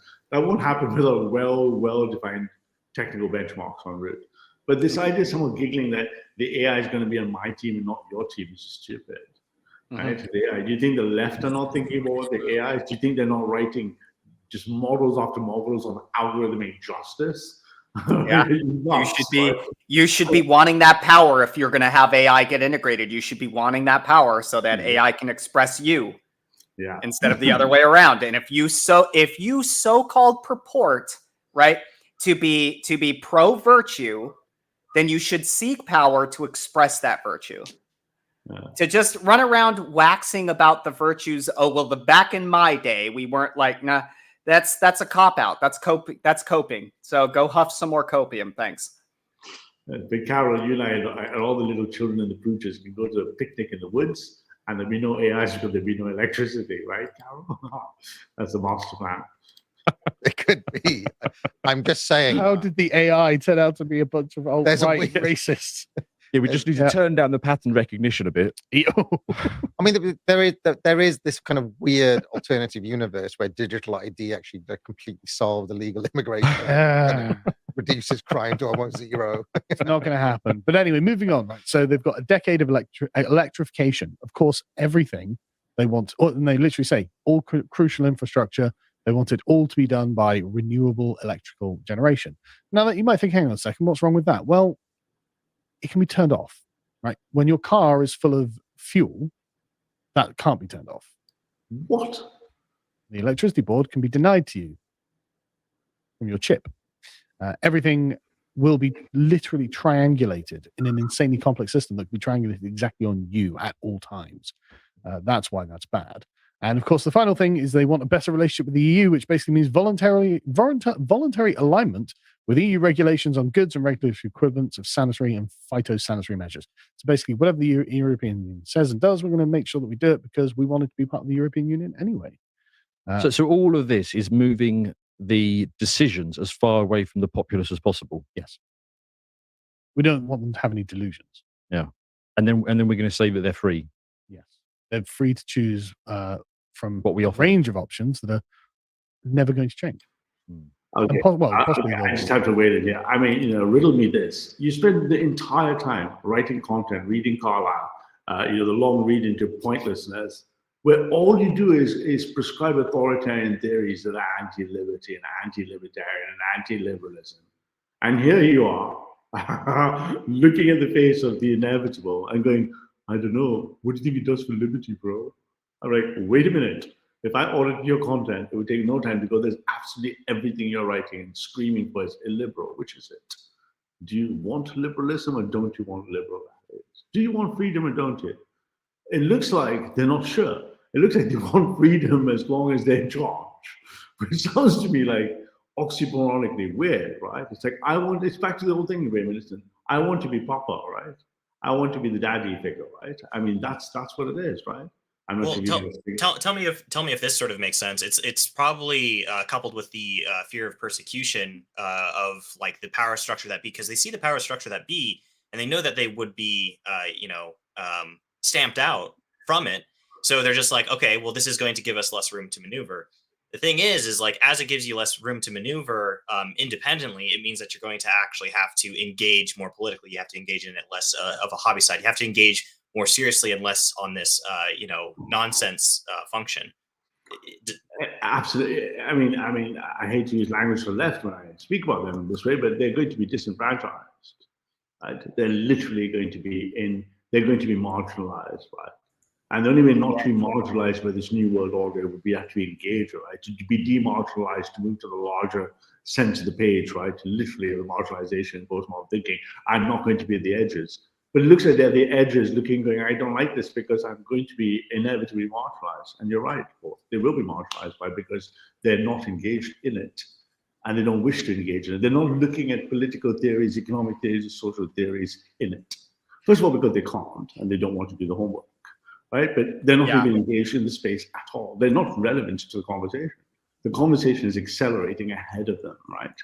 And the resistance is pretty much a case of, well, if we just had a good proper king and someone came down the horses, Valhalla, and sort of like, a long blonde hair, something, this will save the day, right? Which is this is the kind of discourse that some 300-400 years ago they would have been happy sitting there with patrons, right? Patrons of the arts, patrons of philosophy, and they could sit here and wax and wane on their these concepts and ideas without actually having to engage, and they don't have to worry about providing anything of real value. They could just sit and talk.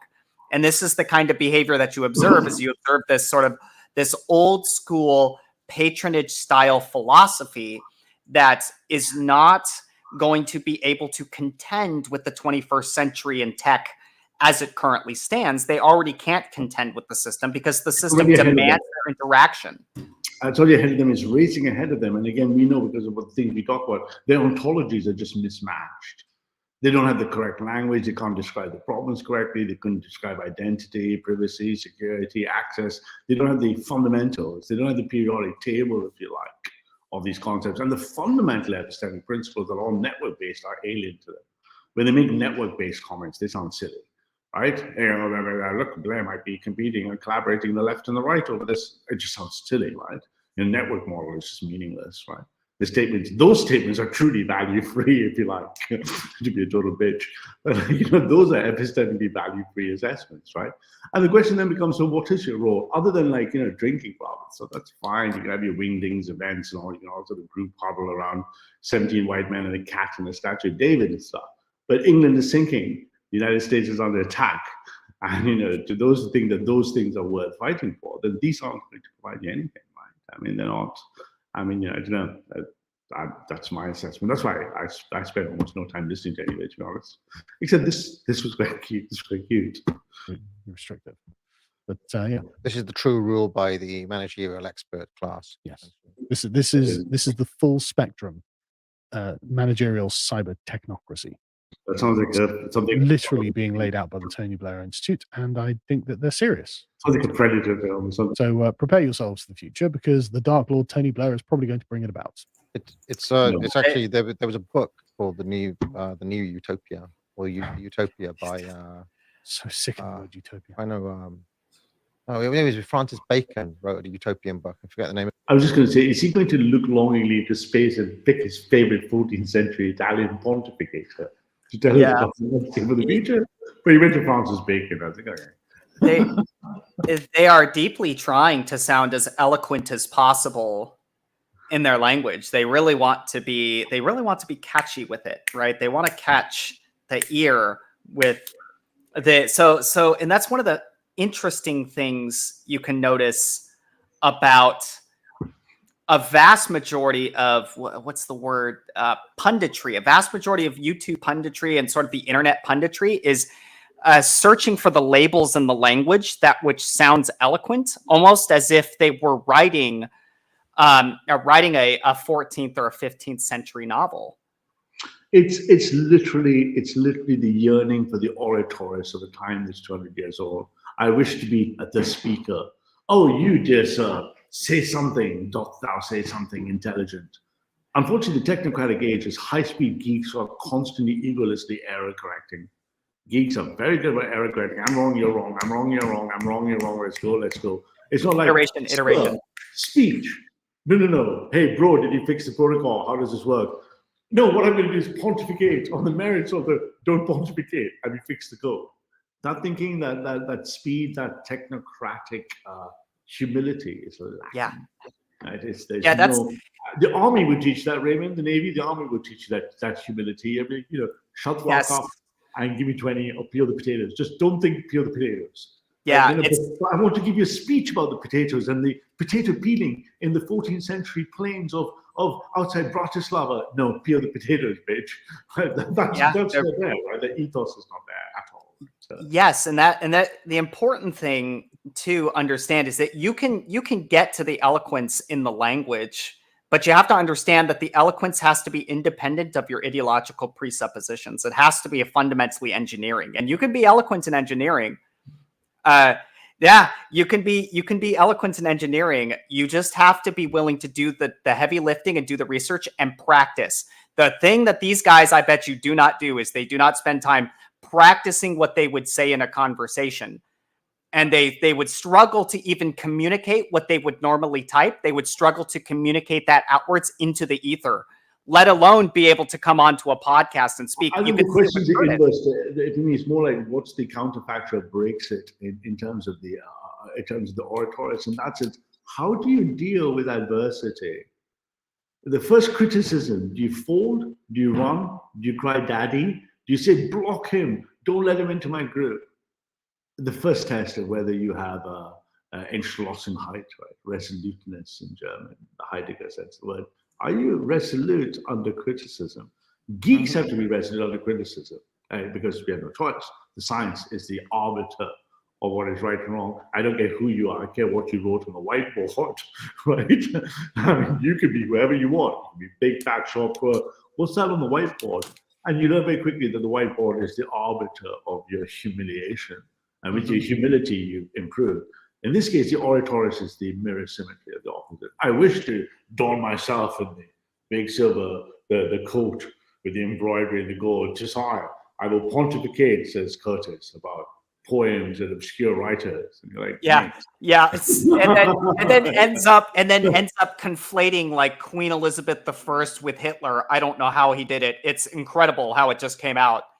It's something I pointed out. It's just it was just embarrassing, my friend. It was really, really embarrassing. I really struggled. I thought to review it. I thought it would just be terribly embarrassing to sit there. And you could see even the two chaps with less IQ, obviously, than Curtis, looked there and they would look at him and they were trying to be poker based. And they're like, this guy's just talking shit. Yeah, and they didn't going through the transcript, which, by the way, for everybody that is watching, that is actually a future stream for Ralph and I. We will be going through a interview Curtis Yarvin had where he just goes off on stuff. He just kind of starts meandering through this intellectual academic space and just gets nowhere. If I do know better about the finest produce in Humboldt County, I would say he's smoking grade A AP stuff in the 60s. Right? Yo, that dude was high out of his mind in that conversation. Exactly. Just baked, to use the American expression. He was so baked. Yeah, baked out of his mind. Just blown. You look at you, go like, okay, I can follow you. But, it's like the bumper sticker I saw, the hippie bumper sticker at Berkeley Cow. And all who wander are not lost. Yeah, you're stoned. You're not lost. You're baked. You're kind of lost from a grid perspective in society, but you're just kind of wandering, man. It's like, but this is a little different. But maybe these guys had alcohol and not weed. So I guess the coke could be on the right hand side. Yeah, the world economy is going to crash. Yeah, he's got a little too much aspartame. A little too much aspartame in the system. It didn't go for real sugar. Had to get the fake stuff. Where he literally called Utopia. But he literally, Francis Bacon literally imagined this kind of totalitarian island that was being run by a scientific managerial expert class. Yeah, right. And in a weird way, that's like basically the next Labour Party manifesto. They've just. This is literally Plato's Republic. They've recreated it. This is literally what we're looking at. But anyway, yeah. So get ready. It's coming. Be prepared. So I was thinking, while we've got a couple of big brains in the room, let's solve the incel problem, shall we? Small thing. Yes, just a little thing. Because this sort of thing comes up every now and again. And whenever I look at I'm going to step away for 2 minutes because I'm going to have a cheeky bag and check on something. So I can't stop this, Raymond. But I listened to this and I wasn't sure if I should cringe, throw up, or whatever. But it's about to bring up his results from a dating app or something. I can't watch this stuff again. No disrespect, but I'm horribly, horribly heterosexual. And this stuff is not really my thing. Never been in a dating app, never will. I'll let it play and I'll be right back if that's okay. Got it.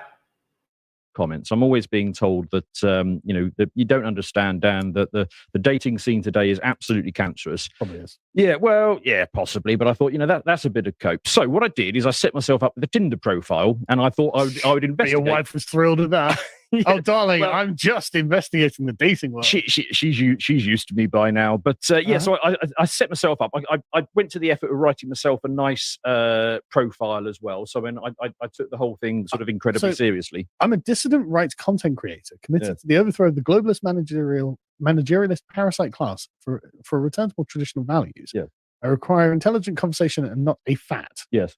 Once won a Who'd You Wed competition against every man who ever lived. Yes. While hoping not to put you off, but giving women the vote was probably a civilizational level mistake. 6'2", blue eyes, bit of podge, British teeth. Yeah. So that's a strong opener.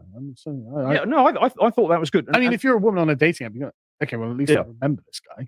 Yes, and the bit it's not a Dino. The bit at the end, we're giving the women the vote was a mistake. That's very important. That's called a neg. You've got to give a neg, and apparently that's how it works. For anyone watching, we're all married, and we've been married not to each other. We're all married to our wives. We all have kids. We've been married for years, and it was probably 2009 was the last time I looked at a dating site called Plenty of Fish. I kind of missed the whole. But even then, that was like I never had any success there. I always had success with women in real life. That's how I'm. Well, in order to make the experiment viable, we also got one of the lovely Lotus ladies in the office to also sign up for an account at the same time. Right. And we thought, basically, we'd see, what happens. Are we going to get a disparate experience? I think I can predict the results here. Well, you say that, you see, because, we set it up at the end of the day and headed off home. And basically, after 2 hours, I got a ping. Oh, really? Yes. So I got my first hit, and I thought, well, this is good. There we go. That's my one like has come through. So there was a lady who was like, you know what? I do hate votes for women as well. Yeah, or reading. It's one of the two. Yeah, but yeah, the global journey of 1,000 miles starts with a single step and minor come through. So, got in touch with a lovely Lotus lady to say, okay, had a hit. Where are you at this point? Do you want to guess? No, it's like 300 or something. Next slide. There we go. Oh God, this is literally after 2 hours. Yeah, 237 likes. Yes. Now, don't feel too bad for me because come the following day, I did get a 400% increase in my likes, and she only got an 85% increase in her likes. To be fair, though, there's a lot of room for improvement on your one. Yes. I've got one. Yes. She's got 237. Well, I was hoping not to make that connection, but yes. So then the experiment ended because she got blocked.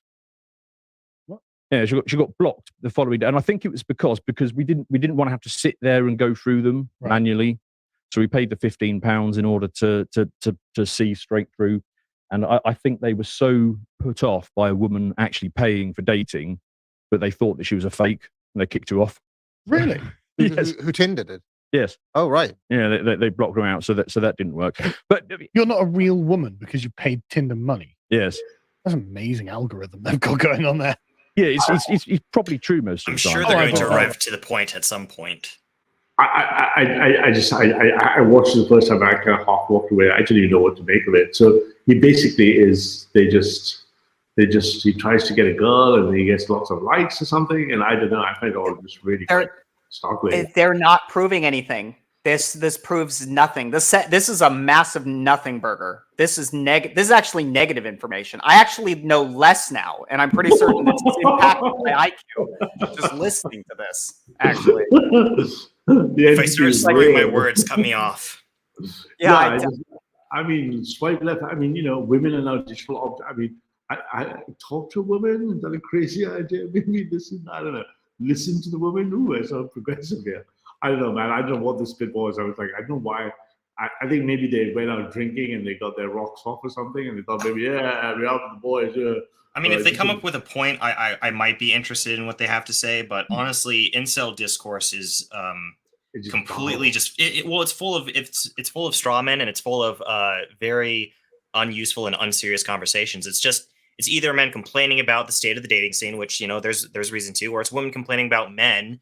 Not actually being men or not actually operating in a way that's appealing. And it's like, that's kind of the end all be all of it. And it's like, if you want to get ahead, you just need to put in the minimum effort, literally minimum effort goes so far nowadays because nobody puts in any effort. So it's I don't want to sound like counter signaling because, Metal God's a good chap. He's like, listening to women's the worst advice you can give, man. I don't know. I've had women friends all my life. And maybe one big thing about that is because I kind of listen to what they have to say, which is a crazy idea, as opposed to what dominate them and make them go into a Serbian rape game. I'll show the alternative. What do you think you should do? Not listen to women? I'm sorry, guys. Where's my family? That's the thing. Well, that's the thing with the dating apps is that men will basically almost all the women basically to get something out of it, whilst the woman will only select the top 20% or something. But this is an observation based on the statistical data about objects in data space. I'm talking about actually women who are people, you talk to them and they talk back to you and they tell you what they look for in men, for example. And then maybe you listen to them and go, these sorts of women like these sorts of men. As we're going, I'm going to go to my Tinder statistics. I'm going to see that under hypergamy, these small women aren't getting me and I need to have my jaw operated on because my jawline's not right. What do my incel buddies in Telegram go? Let's suppose jaw sizes go Chad. Heaven forbid you actually go out and talk to women instead of being terminally online. I know a lot of women in my life. And the first thing they tell me is those guys who spend all their time on the internet, they're not the kind of guys we like. I don't know. Maybe I'm just too old for this shit. Sorry. Anyway, focus. I would Did we imagine. skip by this? Are they finished with? But it makes it. You can imagine the tenderosity. Go. Stop. Stand out in that situation. Feminist. A dissident for what? She's also a radical feminist. That's an interesting. And I mean, okay, that's fun. Even though a lot of our Chaps, I haven't listened to much of the end of this. I mean, it was difficult the first bit up. I think I'm going to jump a bit because I think this friends block her, I have an interest in. These- How could you? The, I mean, these guys aren't rise providing of any real value in the conversation. So it Are doesn't, you gonna get to the bricks? yeah, we can skip. I was like, we can just skip it until we get to something actually meaningful here, because like Well, this. I know this what he's saying. There's young male virginity in the rise. And Because they talk about the bricks thing, so that's quite interesting. can we just like, your opinion of women? If I want to know what women think, I'm going to ask some women. Sorry, chaps, no disrespect. Not like, unless you're transitioning any 3 people. 2 hours, they were just on all of them sitting quietly on their phones as I watched my old school friends dominate the dance floor and basically hoover up the attention. I mean, they didn't do anything. Sure, Woe yeah. is me, I'm a loser. Like, I mean, are you what you sat there watching like, your men dominate? I don't know. Where's the bit where they stop talking to women? It's really great. Pooch's lives matter. You stop talking about women. It's really, really like just really more. Back to politics. How do we turn the tide? That sounds more like it. This is Connor. You got your rocks off. It was a great night, lads. Let's continue on with something that's not about women. No, because Connor has a particular academic hatred for the original feminists, and he has been through for his degree. He went through all of this stuff and had to read it all. I read most of it for fun. But he's got a really in-depth view of it all. And so we went through it, and he just takes it apart expertly, because this has obviously been just a kind of a real bugbear for him, and that's why we did part 2 of it. Because we did this part 1, that was really good. And I was like, "Oh, brilliant, Connor! How do you know all that?" So I had to do it for my degree, and he was like, "No, there's more." And so I won't spoil any of it, but definitely worth the time. This one, so that's worth checking out. So I'm going to end on this paper where we got the this is from Rob Henderson did this. You've got to bypass that. Yeah, so he did this interesting thing. It's full of stats and so on, which I don't think we can really get into now. But I'll just pick out 1 or 2 that I thought were interesting.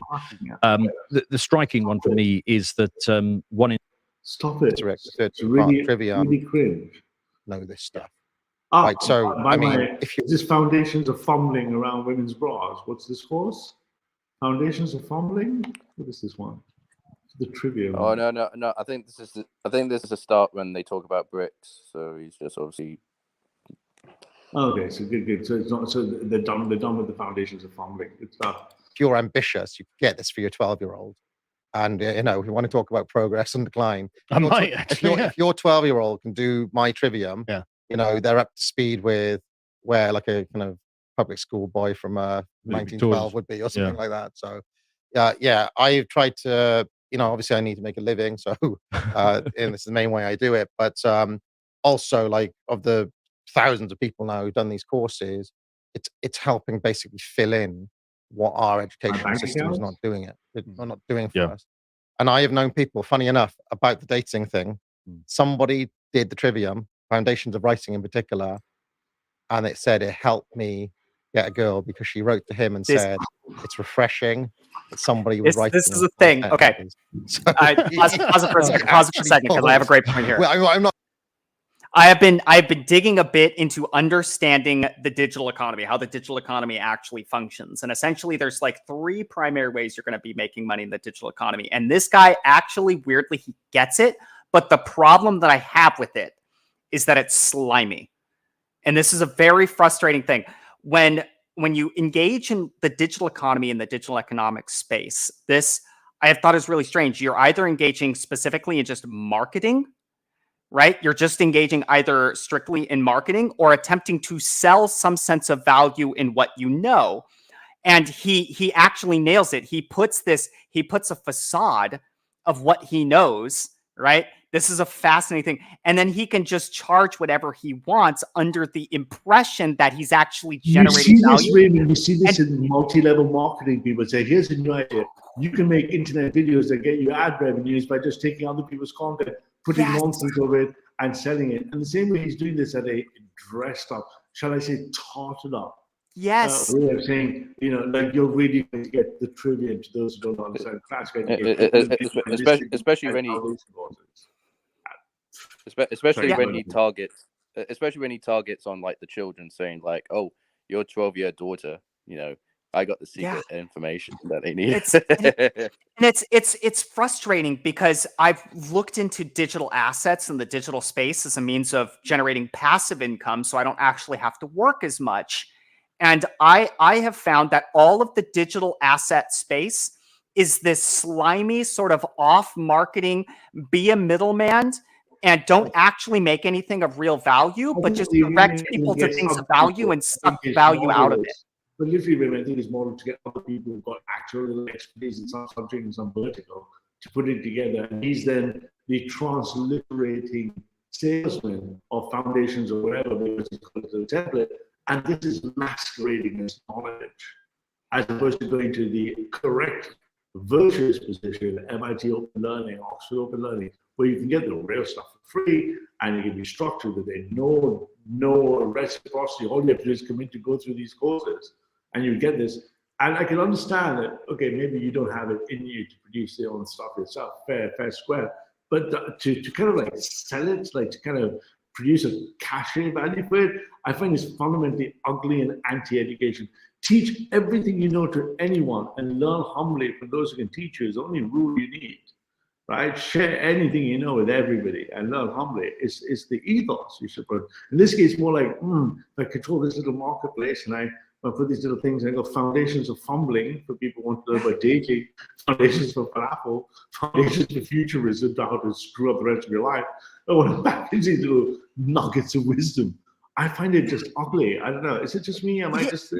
No, it's not just. It couldn't be, because I am struggling with that right now. If I wanted to actually find a way to use digital assets to create enough passive income that I wouldn't actually have to engage in a lot of work for the rest of my life, then I would have to really take the things that we talk about and then tell people, look, I can show you this information, but you're going to have to be willing to pay me $8 a month to get access to this information whenever you like. And I'm thinking to myself,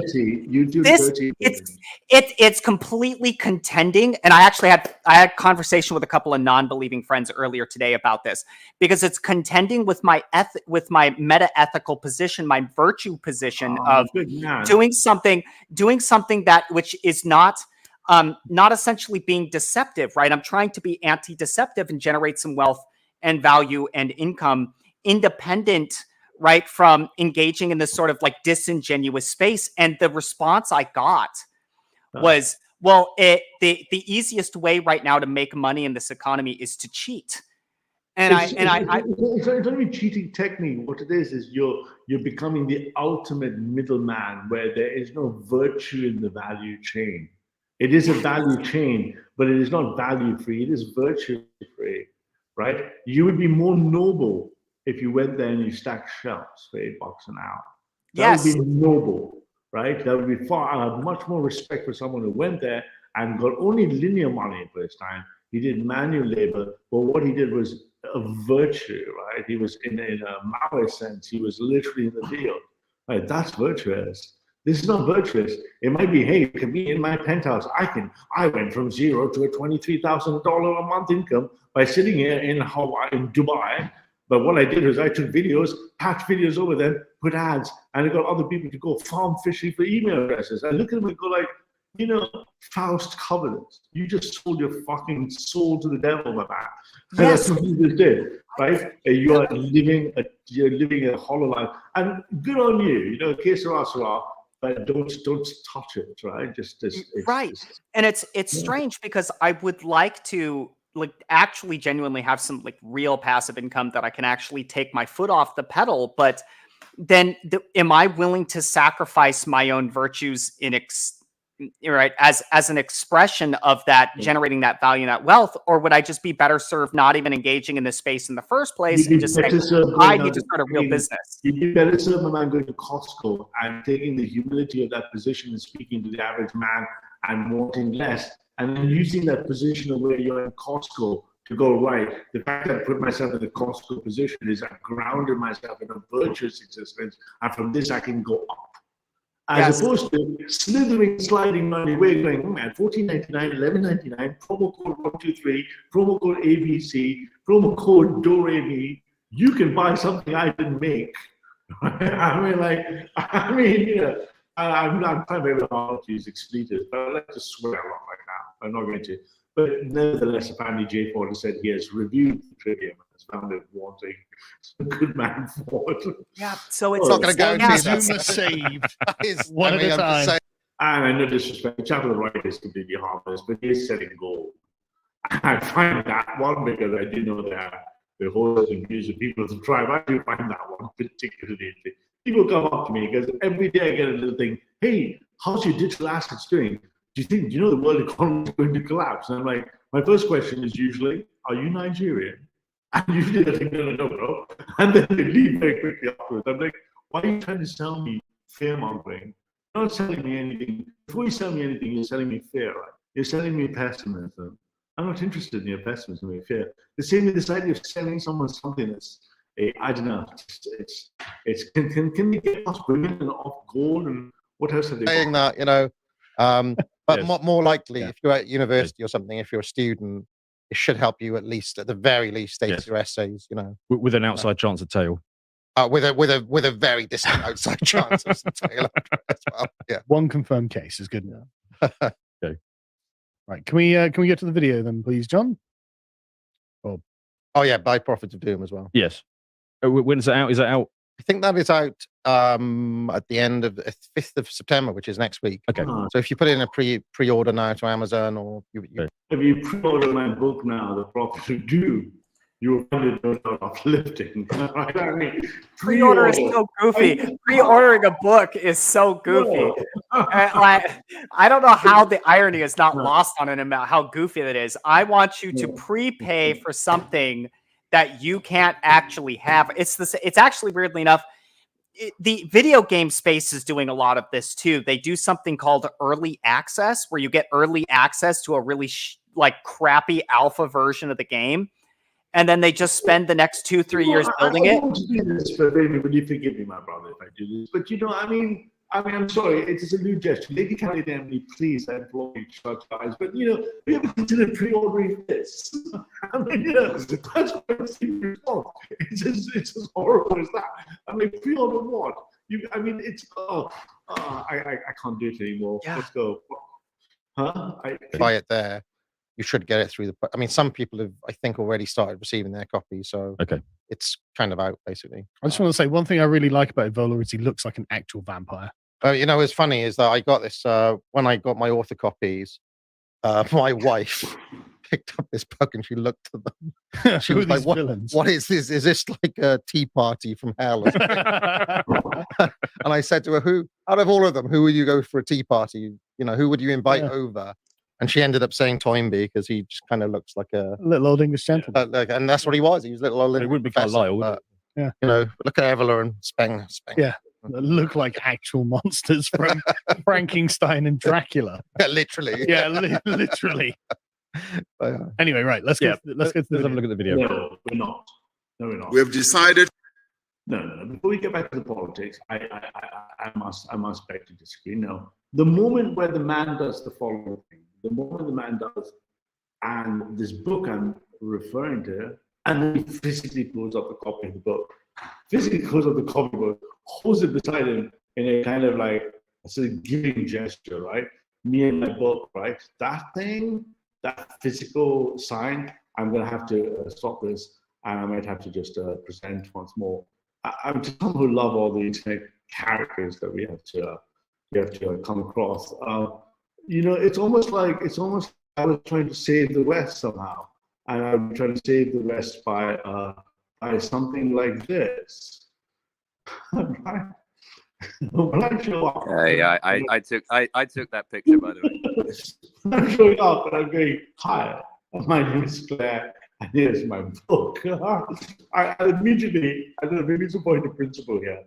I'm not going to read that book. I'm really not. I'm never going to read that book.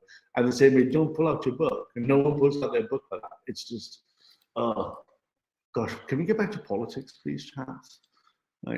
All right, back to England. All right, well, this is more geopolitics. Oh, okay, so they know something about geopolitics. I see. Okay, that's what it is. So hang on, what are you trying to say, Jamie? It's not England then, yeah? All right, we'll keep it away. It's to invite the Argentine Republic, the Arab Republic of Egypt, the Federal Democratic Republic of Ethiopia, the Islamic Republic of Iran. To be fair, actually, to who this character called Iran is in the chat, to be fair, Iran is absolutely precise. At least Claire Cole has managed to, for her sins, managed to construct an original thought. Now, the thought she has constructed, unfortunately, is just wrong.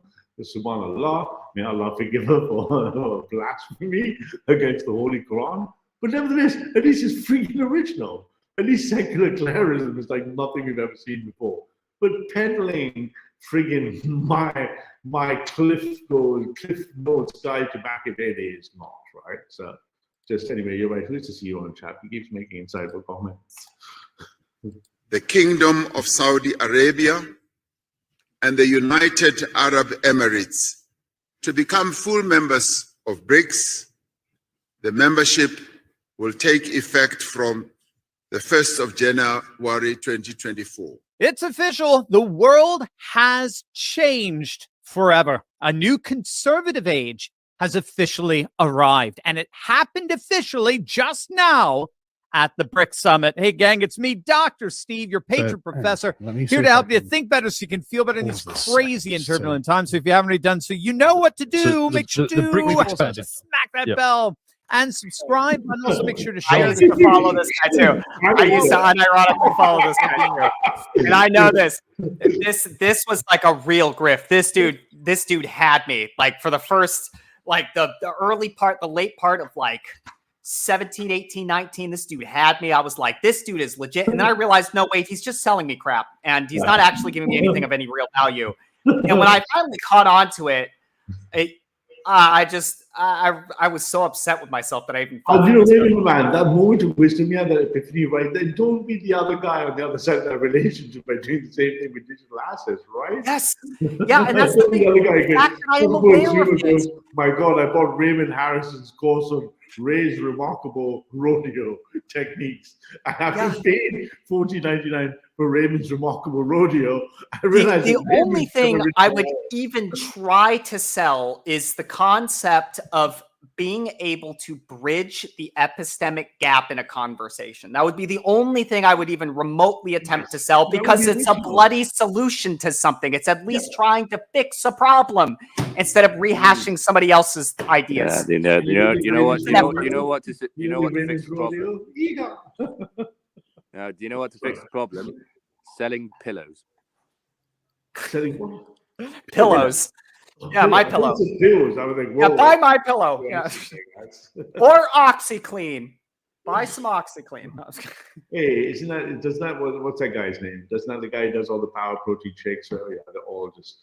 The other hand, Billy Mays. I'm telling us why capitalism is terrible, right? You're like, yes.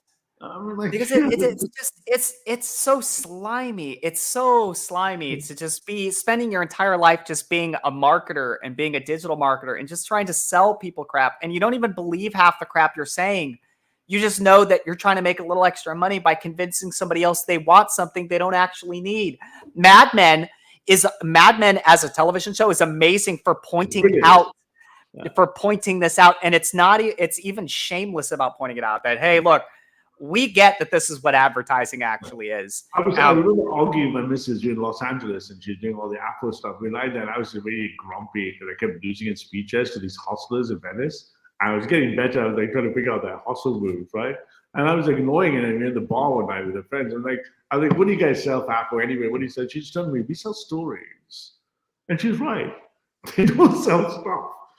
They don't. Yeah, that's the problem with the fissured economy. Apple's a $2 to $4 trillion company with maybe 91 to 99,000 employees under a so-called 2.4 million footprint, right? Yeah. And really, all it's doing is it's selling the idea of what Apple actually is, which is that it's hip and it's cool. But it's just it's a cell phone you can get from any other provider. It's not going to have the same interface, right? Obviously, the interface is going to look different. But that's what they're selling, is that interface. And it blows my mind. The missus said, she said, I'm like, but it's a technology product and stuff. She turned to me and said, no, Apple's a lifestyle. I was like, what? Yeah, they're selling. They're selling the possibility of being cool. They're selling the idea or the concept of cool as a digital product and as a physical, product, but they don't even make the bloody thing. That's the thing. It's not even actually Apple at this point.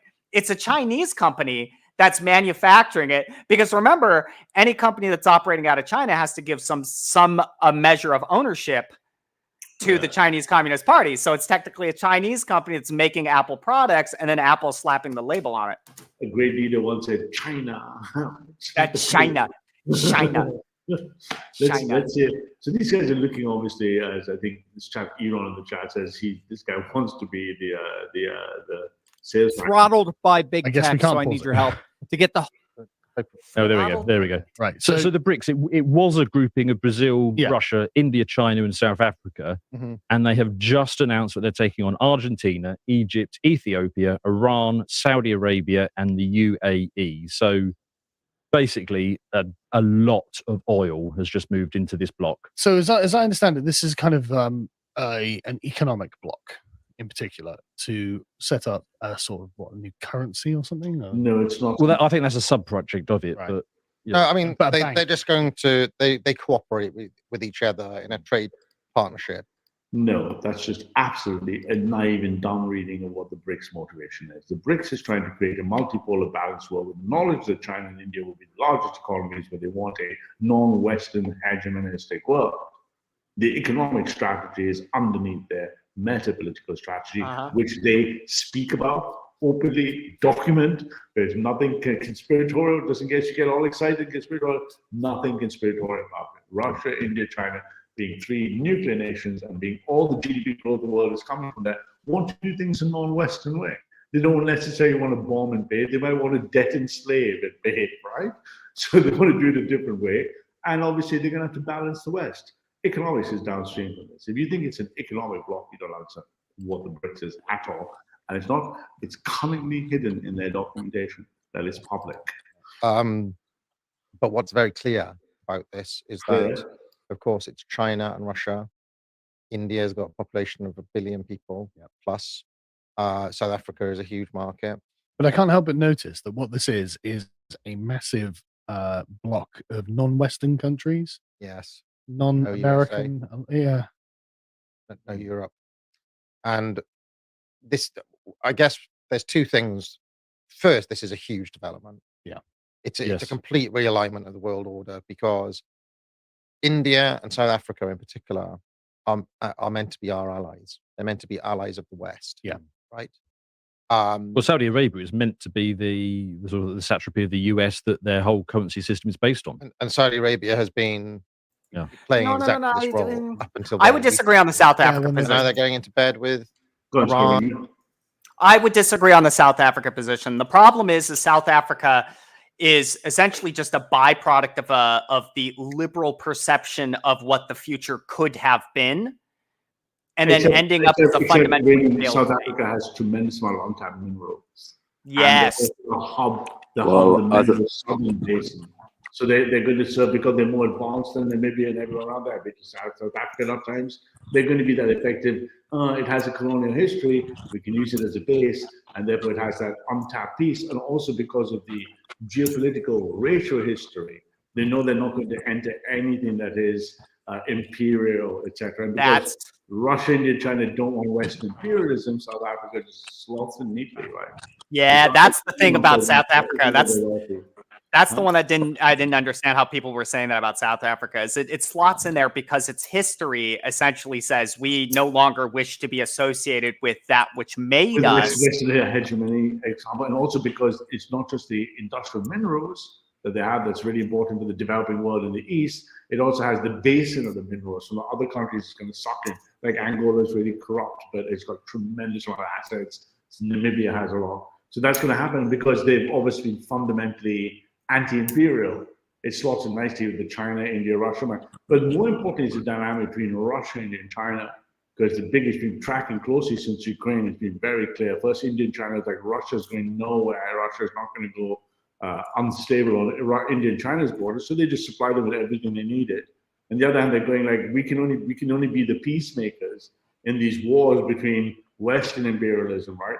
So you're right. This is a balance. The economics is downstream. The economics will just catch itself up, right? There's no future growth there. So I'm not sure these guys think it's an economic.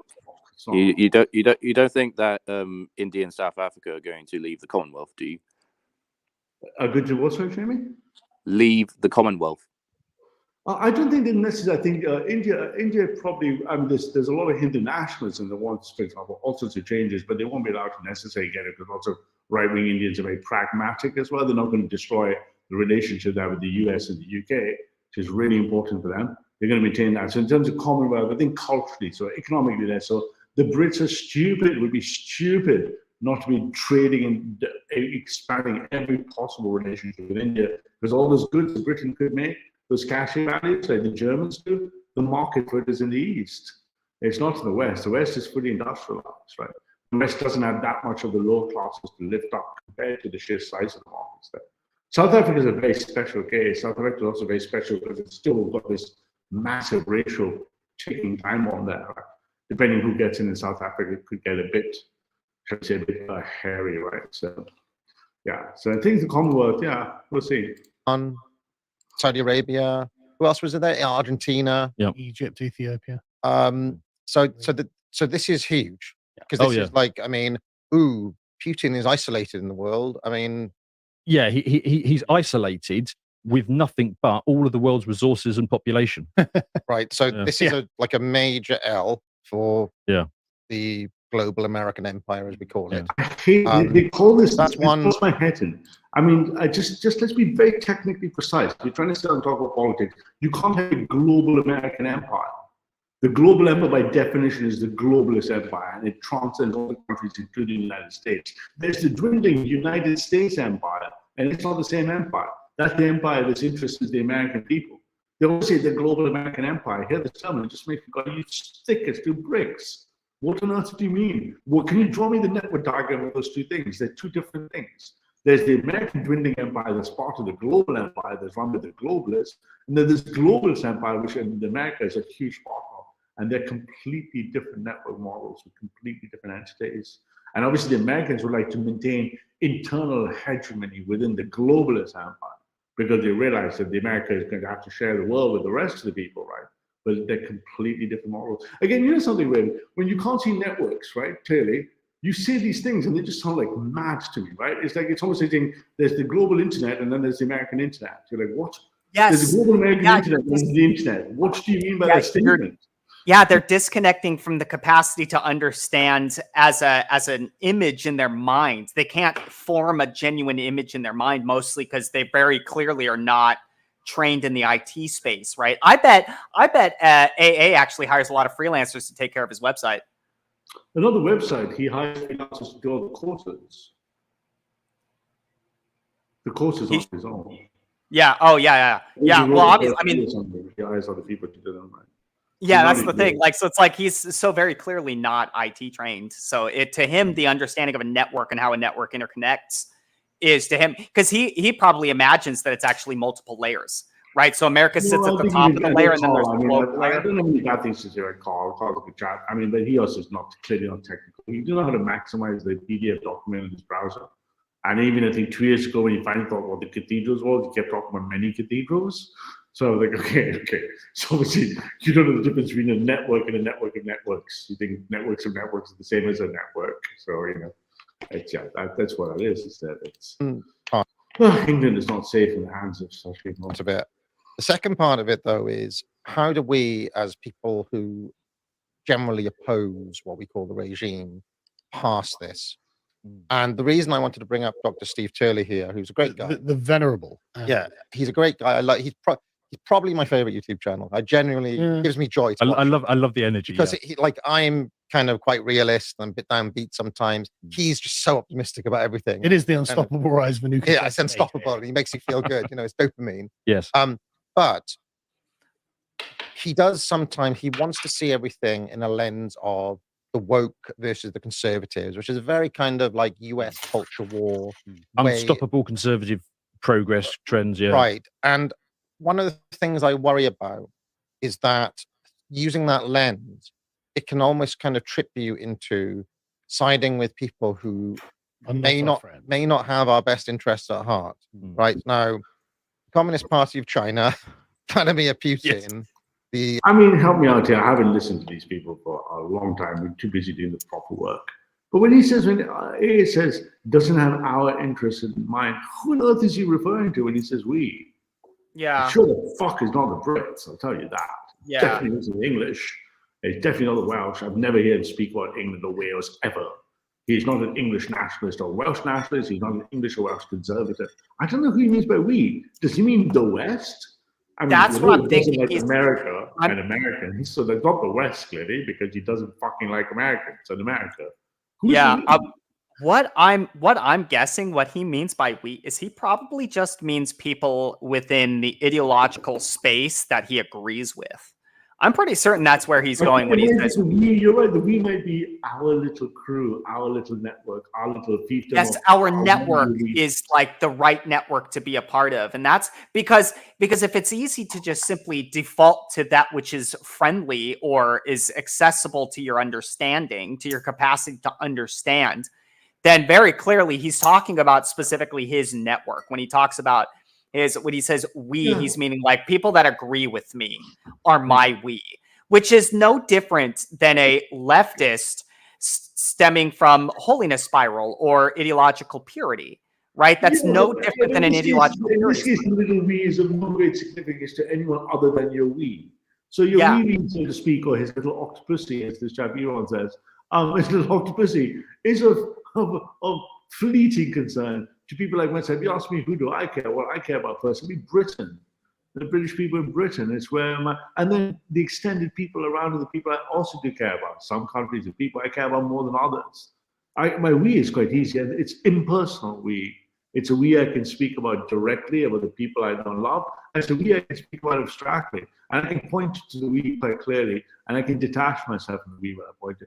These we's tend to be a little bunch of little Dead Poet Society, but a really downgrade, like a sub-Walmart's version, like a dollar store version of Dead Poet Society. I'm not sure the we is, but if that's the case, then who cares what your we wants? Foundations of we. The Islamic Republic of Iran, like this. Say with pride in your chest, Alhamdulillah. God, the Revolutionary Guard, and just got to shout it out. You're Raymond. I always kind of want to do a little I was going to do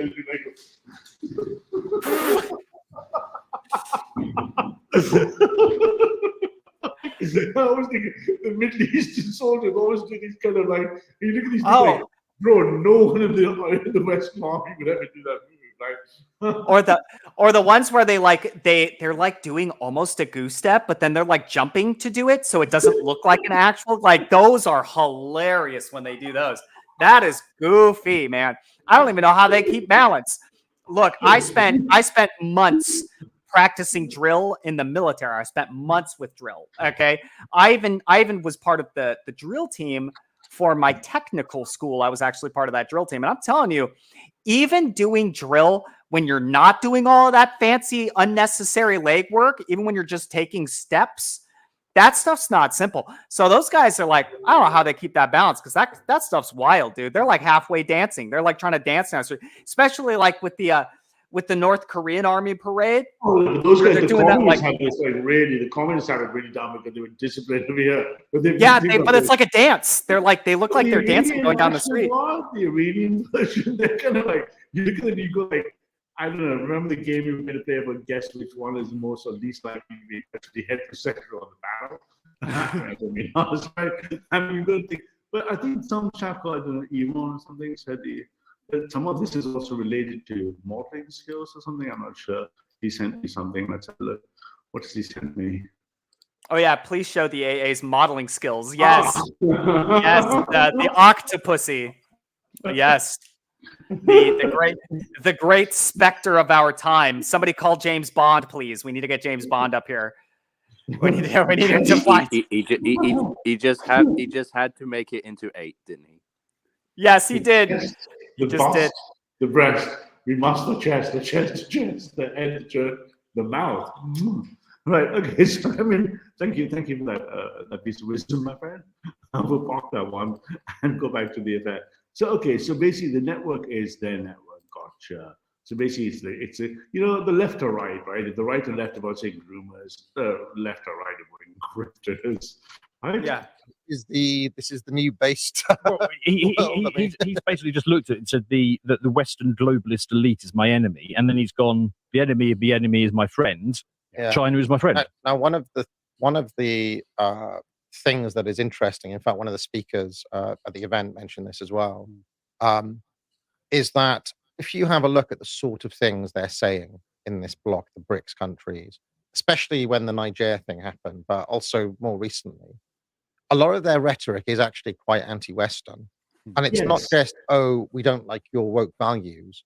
It is a complete rejection of the idea of, it's anti-colonial, it's third worldist. It's kind of, it's our time now, and Europe, it's old and it's over and it's done. But it's not anti-Western people. It's anti-Western modes of thinking and governing, and and also anti-Western influence around the world. Okay. Yes. Now, it's the thing is that if you have a look at the sort of things they're saying, it's actually not a million miles away from the sort of stuff that Ash Sakar would say, or the sort of stuff that a critical race theorist would say.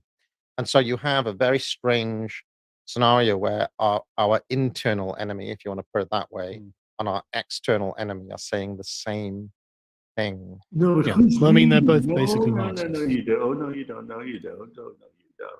No, what they're saying correctly is that they're anti-imperial, they're anti-colonial, they're anti-racist.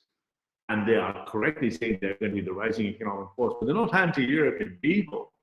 And they're definitely not anti-white. What they are is if you say the we is white, Western, hegemony, based on race, then it's anti-that, including Russia, absolutely. So if you're saying I'm not sure who the we is, because you don't represent the European people, you definitely don't represent all white people, you sure the fuck don't represent anyone in Britain, for example, then I'm not sure you mean by the we.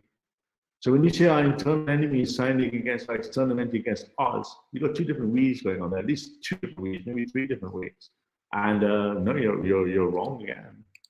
So and also like they're against each other, which is an odd part of this. But it's we who are kind of, we have to remember, I think, that even though the external enemy are the same, are against our internal enemy, they think the same sort of things. And I think some people get a bit carried away with my based Putin, understand what I'm saying?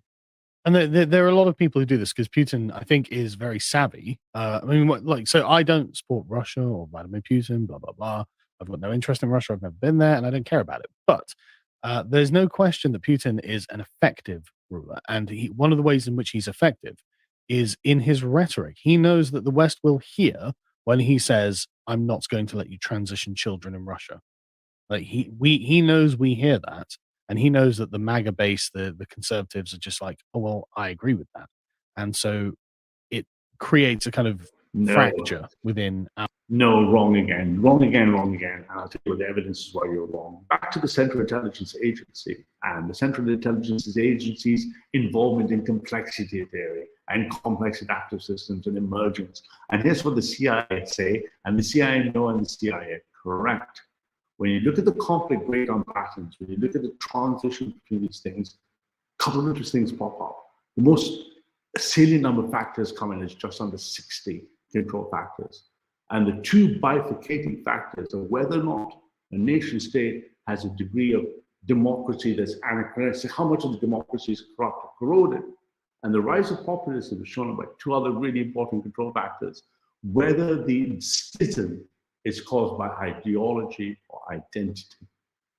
Now, what you're seeing with my base Putin effect is the Western right going and identifying with Putin on racial terms that are identitarian, but not ideological. They're not Putinized ideologically. They're Putinized by going more base Putin because he's white. Putin disagrees with them, and it's just stupid to know it. On the other hand, what the CIA also finds out is when you look at these conflicts that come through, and when they resolve themselves naturally in the Trump war, Bolsonaro, everything else, is the ones that are identitarian lose to ones that are ideological after the fact. They win their sub part of their vote, and then they immediately collapse into it. Case in point, Meloni. Case in point, any other. Case in point, Finland. Case in point, the Swedish Democrats. But what they then run into is that the ideology is larger than the identitarian network.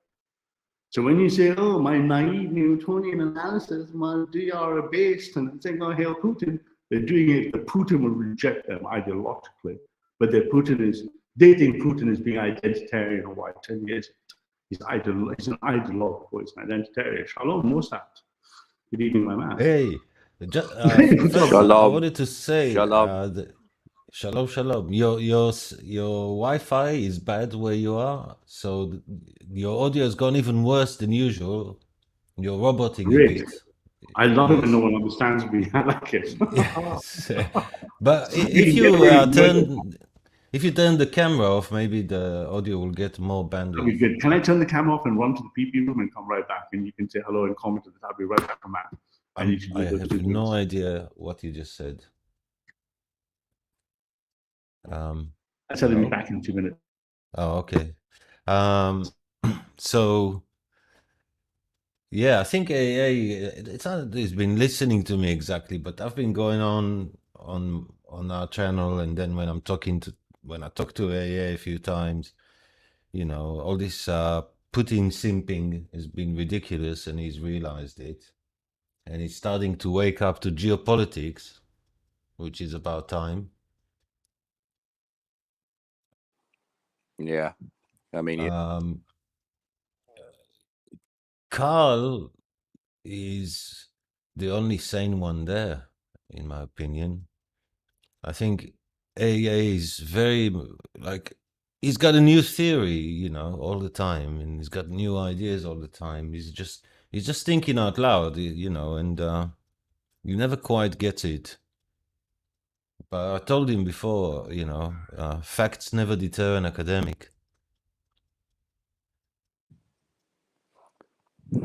Was that the one where he goes, he just loses it after and saying like, shut up, shut up, shut up, shut up. It's like, no, I will not shut up. You talk rubbish right in Israel. And then he kicks you out.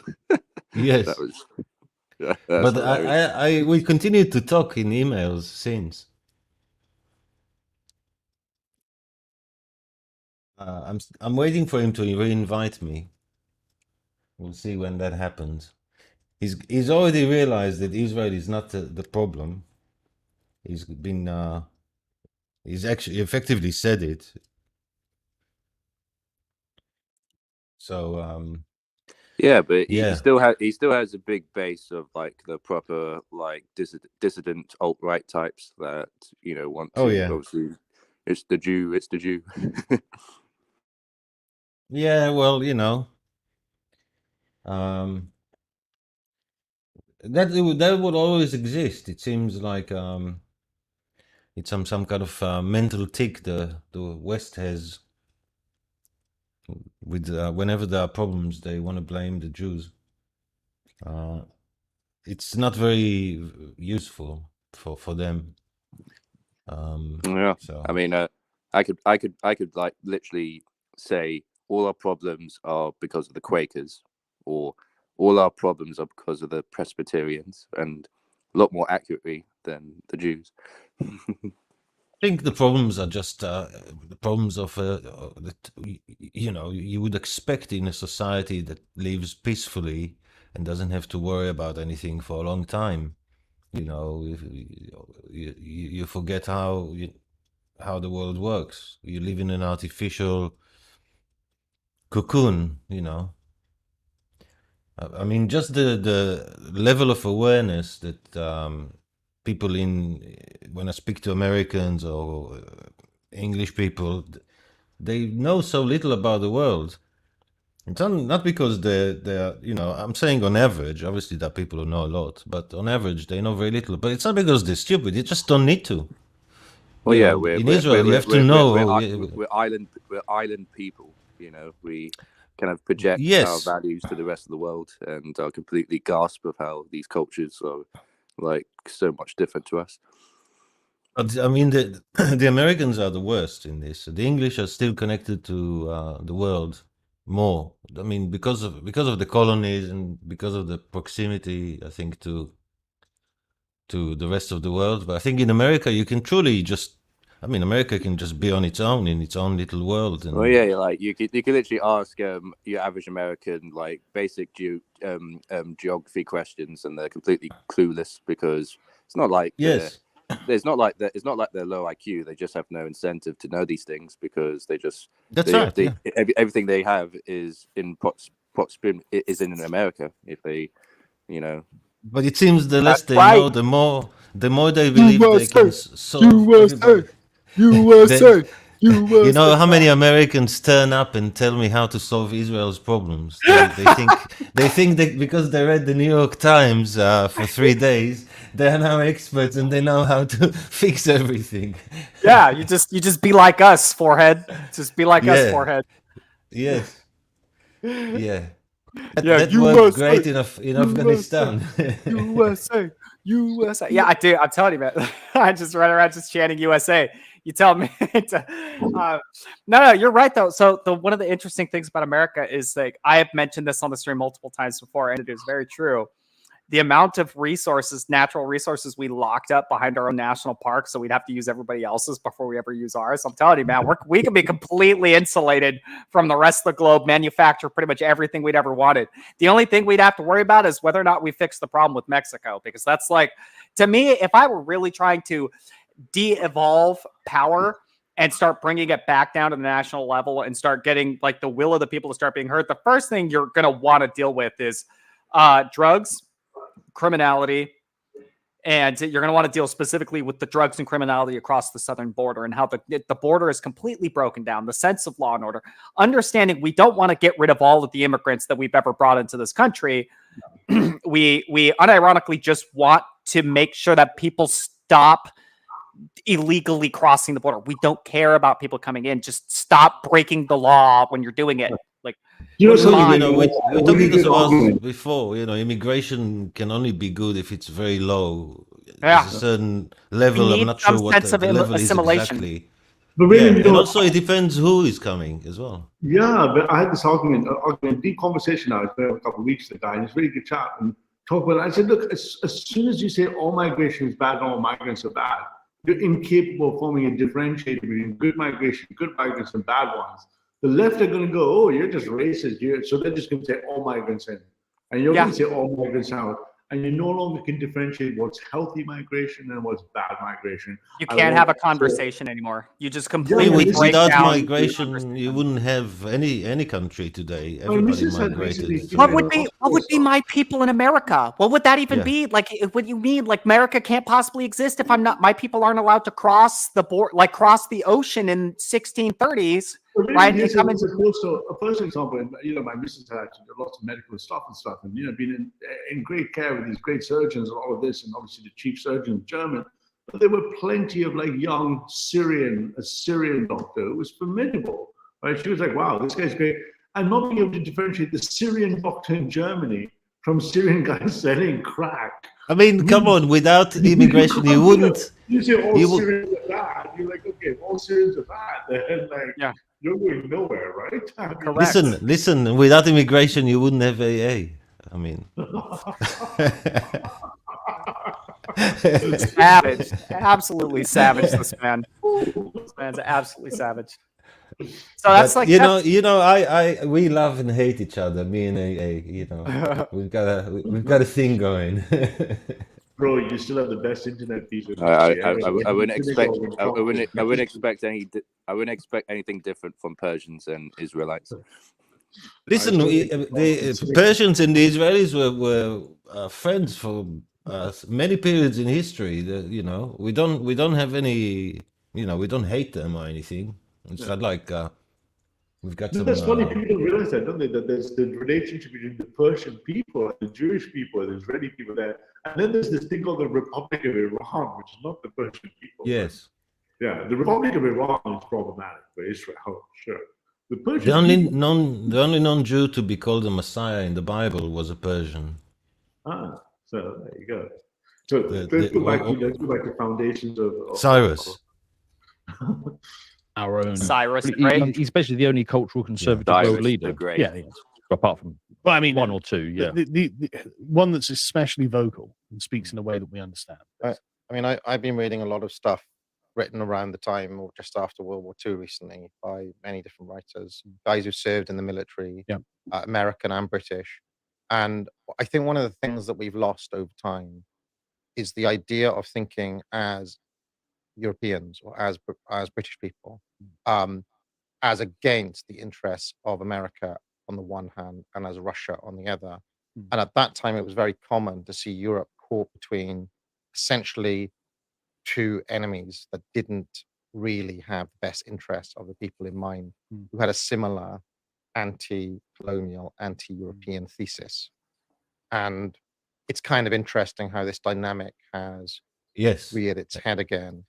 And I guess the reason I'm bringing this up in this way is that I think sooner or later we're going to have to start thinking like, well, if this American ship is going to go down, are we going to let them take us down with them, or do we want to start standing on our own feet again and thinking of our interests again? Britain joins the BRICS. Not Britain. I mean, it's not like we join the Russians or we join.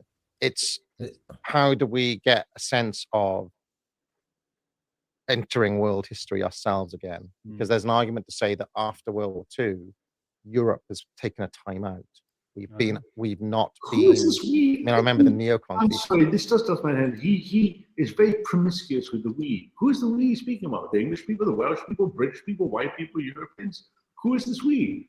It makes no sense. He's always moving the we goalpost all around the place, right? I think the different point I wanted to make is he's finally been made aware.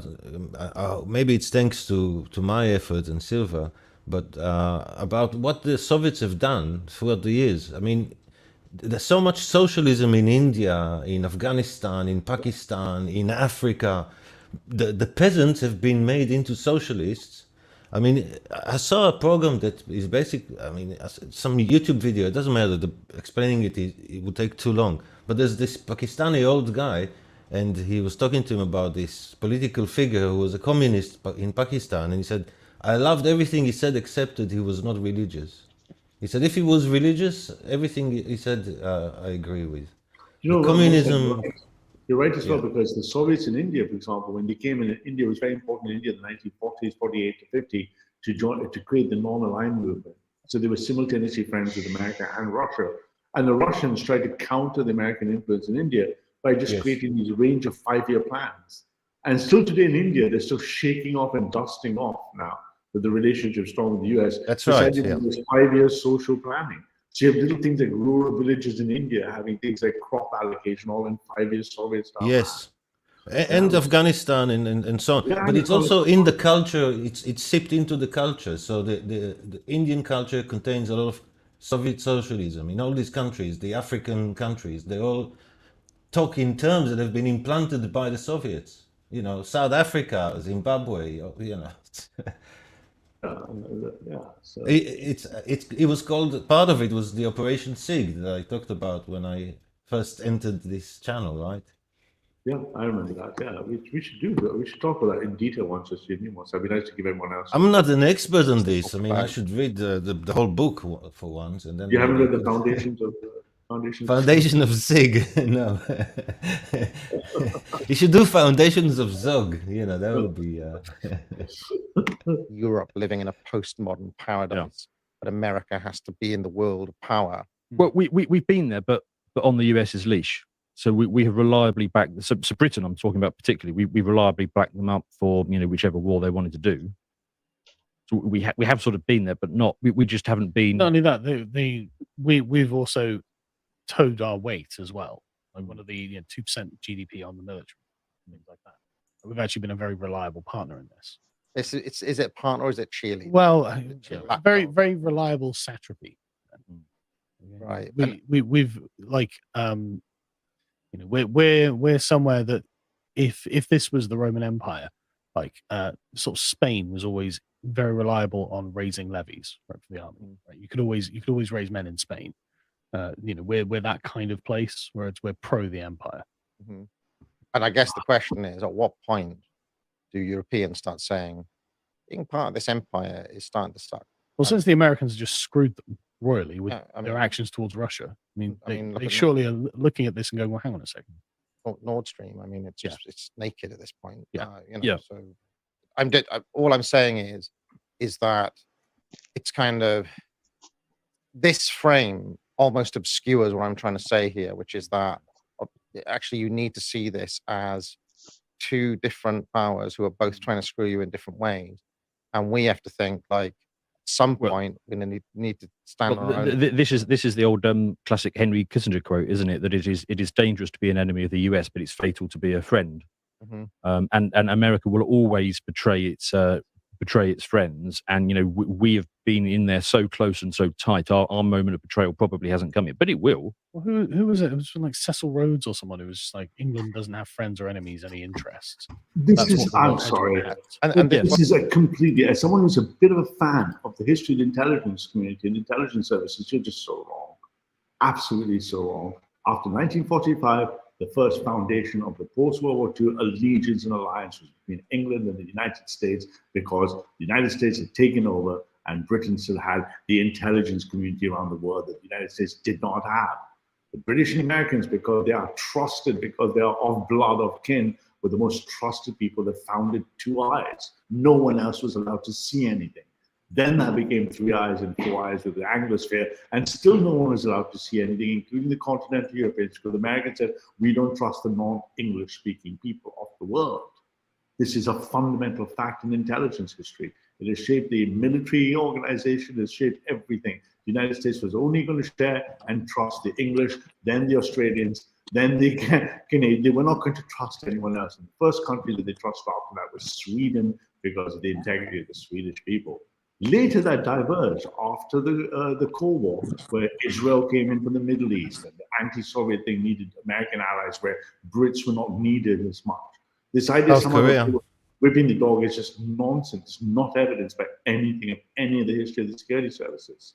I don't know where these No, guys they don't. They lack, like I said, they lack a lot of geopolitical knowledge. I'm not an expert, but just being Israeli, you just live that reality. Knowing about the world is just part of our reality because of their situation. You know about different peoples, right? Most of you know about the different types of peoples, right? It's not a Eurocentric or an Anglocentric. But this idea somehow that the US was just running something that can't be trusted is not the way the security services provides intelligence for all warfare. They have to understand this. The United States Department of Defense goes to war on intelligence fed to the president from the Central Intelligence Agency before it does from the Ministry of Defense, the US DoD security.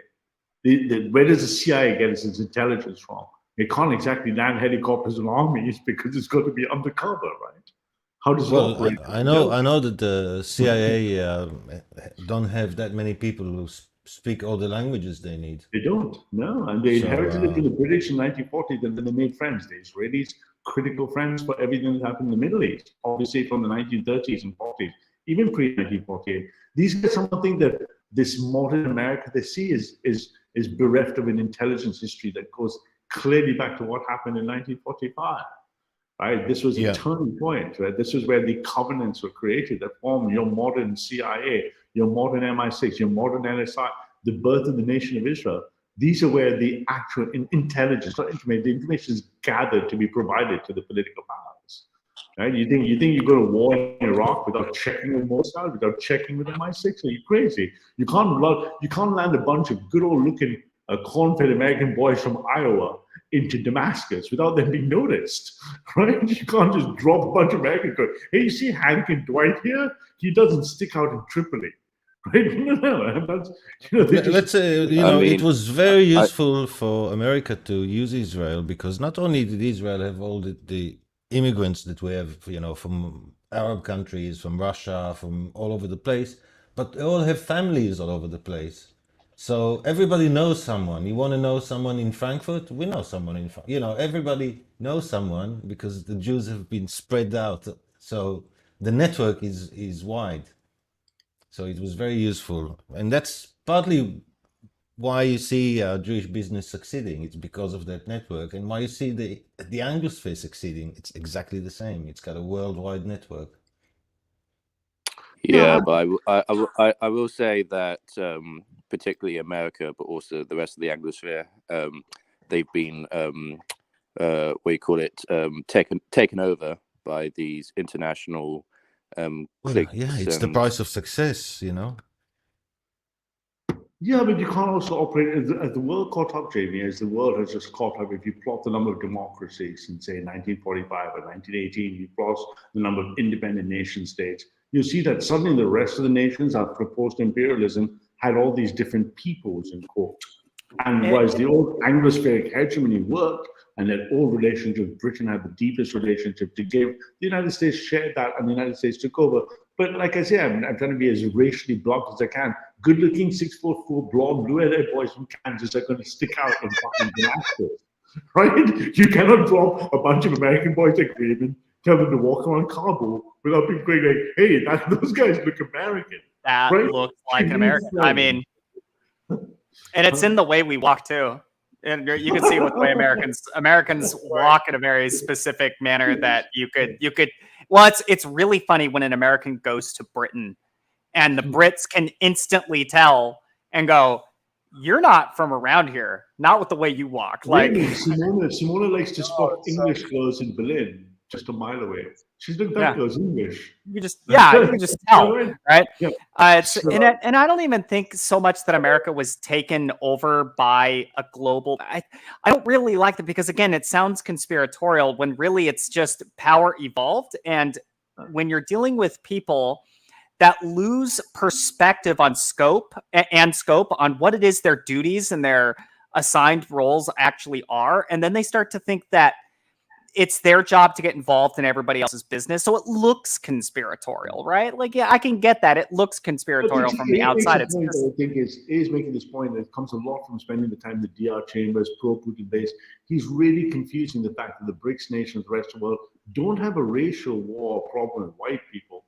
They have a problem with the old imperial hegemonistic white nations. Yes. The East has no problem with Jewish people. There's no big, there's some JQ. Not an issue in Africa. They've got a problem with white guys being racist, supported by racist regimes. That's the anti-colonial. He doesn't like it. Right? We could barely hear you, Tiger. You're very quiet. Sorry. That's right now. Let me make sure your mic's up. Still quiet.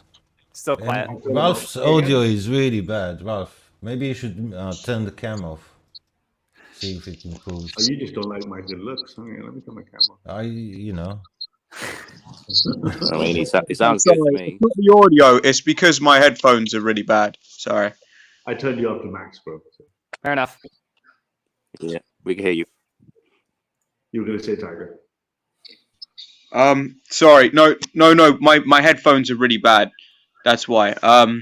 So I forgot what you guys were saying. Carry on. Don't worry. There was another point they made earlier about Saudi. They failed to understand that Saudi is one of the most powerful countries on earth. It is supplying about 50% of the world's oil and about 30% of the world's gas, and it has the cheapest oil.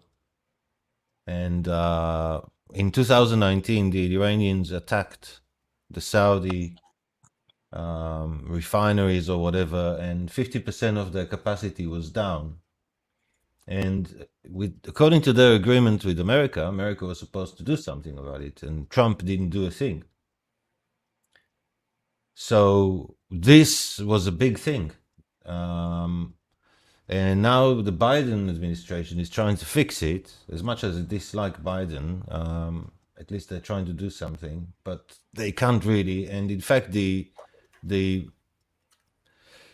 way the Democrats and generally the left and even the right in America has been towards the Saudis has been very bad game playing, because you don't treat the most powerful country in the Middle East, one of the maybe top 5 most powerful countries in the world, like this.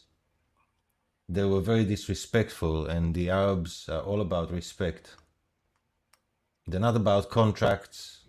You know, doesn't matter what you sign. They look you in the eye. Yeah. That's why they like Trump. They've got tribal patriarchy that's built into their culture. Yes. Yeah, And it's a very delicate in the place. Westerners, like dishonor is a very big thing in the Middle East and the East. If you dishonor someone, it means much more than the money, right? The honors. Yes, Yeah, but massive. the point is that Saudi is a very delicately balanced place. The people who are anti-Saudi do not understand that the Sauds are actually the good people, right? If they fall, you're going to have a much worse country in Saudi, and the world will be terribly damaged because the loyalty of whoever takes the place of the Sauds will not be with the West. And they could make it so that you don't have any fuel to heat your home. They can do it. So the Sauds are really, really important, especially for Europe, but also for America. America, again, because of its resources, can survive, but eventually, you know, no country can survive on its own. It will deteriorate. But Europe will suffer. The Middle East will suffer. This is a very bad handling by the Americans with regards to Saudi. Trump was wiser that he didn't make a fuss about this Khashoggi, Muslim Brotherhood spy, so-called journalist. Yeah, the Khashoggi thing. Yeah. Yeah. I agree. I mean, sorry. Go. No, you go. I talked for enough. I talked enough.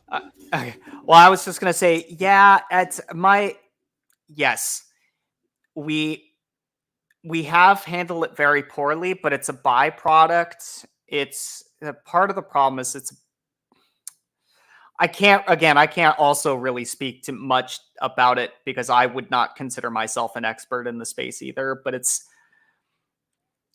one of my problems with the whole Saudi thing in the first place is from an actual practicality standpoint, America doesn't desperately need Saudi Arabia. It was a pragmatic position for long term. It was a Kissinger pragmatic position to create the relationship with Saudi Arabia that we created in '79 anyways. You needed them in the 90s, but in the 80s because of the oil issue that ended up occurring in the US. Yeah, but also in the 90s. Also in the 90s, they were supplying the majority of your oil in America. Because we don't want to use ours. There's a bit of cynicism in the geopolitical position that it's a cynically pragmatic and that there's an attempt to not really use a lot of ours. It's pretty cost prohibitive to try and engage in like the Arctic area of Alaska. It's exactly. Kind of the Saudi oil is very cheap. If the price of oil is very high, it changes the whole economic situation. So if Saudi shuts down, like in imaginary universe, it shuts down its oil, immediately the whole economy of the world changes, including for Americans. To be fair though, we already pushed Saudi Arabia to the brink when they tried to, I think it was in 17 or 18, Saudi Arabia tried to tank gas prices to put American oil companies out of business because that was when we first discovered sand fracking in like the inside the oil sand basins, and we started utilizing fracking, and then Saudi Arabia realized that we can actually pump oil much cheaper than they originally thought we could. And most American companies are really good at running lean. And they thought they were going to be able to price out those American companies. But then you have, either for better or for worse, you had a good portion of the global power, I guess you would call it global homo within America's political parties, were very keen to shutting out that, almost as if they were trying to still keep Saudi Arabia buffered and used what they still already had, as well as engaging in the rest of the Middle Eastern companies, which is a very strange thing given the consequences that we're dealing with now. But the world needs Saudi. This whole thing is just essential, and the US understood it, and I think they became negligent, and also they lack the respect to the Saudis that is required. Even if you're not gonna always help them, there's no need for the Americans to treat them like this. because they can cause a lot of trouble for America and for everyone. But isn't Saudi Arabia's days of being the big oil tycoons as they are coming to an end? Hence why they're making these they absurd moved all mega them. Few more decades. They moved all their money to sovereign wealth funds and completely immunized Yeah. themselves from fossil oil. They can also play with their money. They can bankrupt companies. They can. They were a short large percentage of companies, Western nations. Yeah, They own a lot of debt. It's the largest fund in the world, isn't it? Yeah. Or one of the largest. Why are they making? Why they're making all these absurd mega projects like these cities, whether it's the big line or the big cube? It's because they want to attract tourism. The Middle East is going to be drawn to them, right? Remember, most of the people migrating to those areas are going to be other poorer parts of the other Middle East. They're not expecting a lot of Texans to move there. They're expecting people from Iraq, people from Yemen, people from all those places. Go back to the Syrian doctor. It's a really interesting case, right? We talk about migration, especially now, the AFD rise. The Syrian doctor, right? I mean, because obviously I want my Zionist city. Now, I get lots of aggression from the Arabs in Berlin, my Zionist city and stuff. He looked at me and smiled and he winked. He's a Syrian who's never going to have a problem. He obviously went through one of the highest standards of education. To be a surgeon, to be a doctor in Germany is very, very, very rigorous. And he's never good. Then I see other Syrians who came in the whole Mama Merkel immigration, and they're clear and present danger to German well-being. If you can't differentiate between that one Syrian and the other Syrians, you've got a real problem. The rest of the world, they don't have these problems. That's not the job of the. That's not the job of the people. That's the job of the country's police, border police, or whatever you have in their country, to make sure that only the right people that you want. Sometimes you mess up. Okay, people make mistakes, but you don't make mistake on a mass not scale. the mass scale of letting millions of people are documented. Yes. Yeah, you don't let the entire system break down and then proceed to forget to do your job. Like you don't just stop doing your job for a day, especially when you can't quit the job. If you're contractually obligated to engage in the job and you just stop showing up, it's not like somebody else is going to want to step into that position. So you're just going to have nothing. Nothing's going to happen. Things are going to get worse. But what are you going to do, right? What are most countries going to do if boats with thousands of people start landing on their shores? What, are they going to shoot the people? What are they going to do? Well, the first thing that's probably going to happen is I think most people will just resort to what Ralph calls the meta-ethical position. What is the virtuous thing, which is to provide charity. Well, okay, let's say you put them in some camp and you try to deport them. Like, that's the best you can do, right? That's the best, But that can only work for a while. If they keep coming, what are you going to do then? Because assuming that even works, because we take the case of England, the armies of liberal English lawyers, women, who are not going to let you do anything of that sort. Right? They're going to just basically jam you up because you've got the principle that, like you say, the care harm principle. Lots of English lawyers on the progressive left, a lot of American lawyers, English American women are going to be, you're not touching that Mexican kid.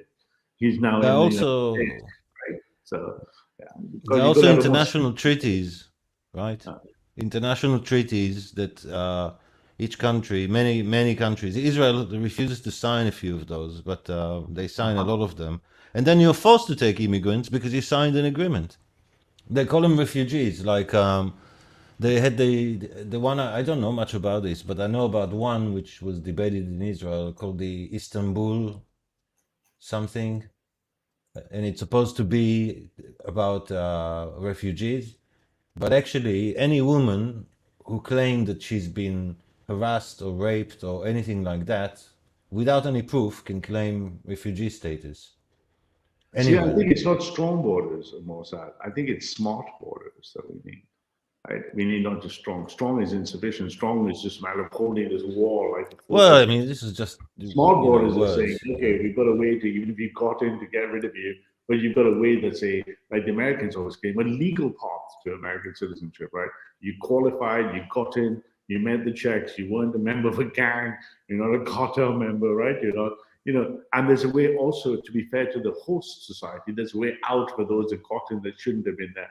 So you've got a way, you've got a mechanism in if you've landed that's fair and humane, and I've got a way of removing you if you didn't qualify.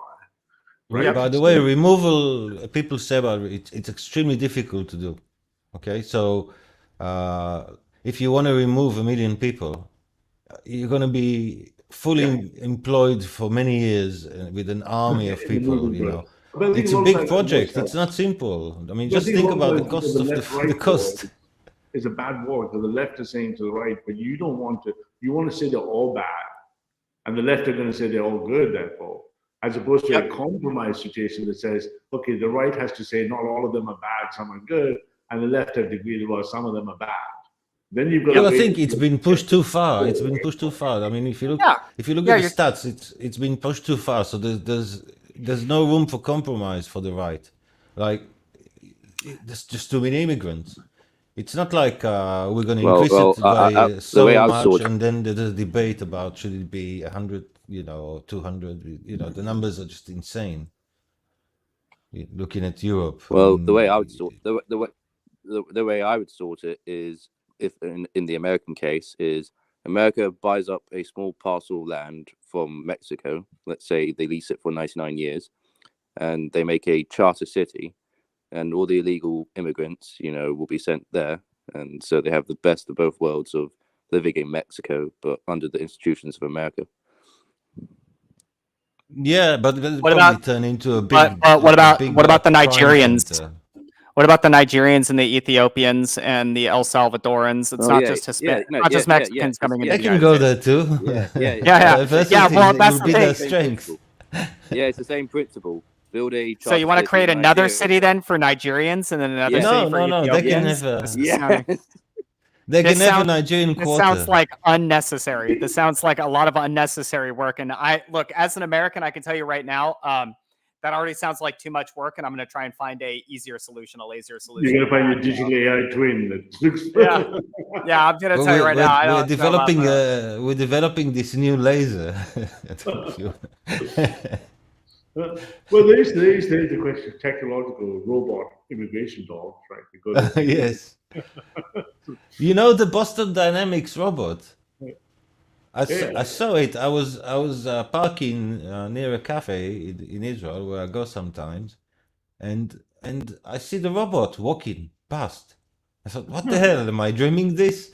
And then I see there's two people walking behind him. He was tied with a metal leash to them so that he won't run away, and he was just walking around the dog. It's just insane to see it. It's uncanny. It's like it moves like a dog. I'm finding something for you. It buzzes. It buzzes. It goes bzzz. That's so strange. Yes. Have you seen what happens, Mossad, when you wire up ChatGPT? I think it was 5's alpha, and you take it to the public. Have you seen what happens when you do that? Let me share my entire screen. When you do what with ChatGPT? I only do. You wire up the actual robot, and you actually give it situational embodiment, and then you put it to the American people. Give ChatGPT a body and set it free in public. How are you, man? How you doing? I apologize if there is any confusion. I am an AI language model developed by OpenAI called ChatGPT. I am here to provide information, answer questions, engage in conversations. Whoa! Wait! No!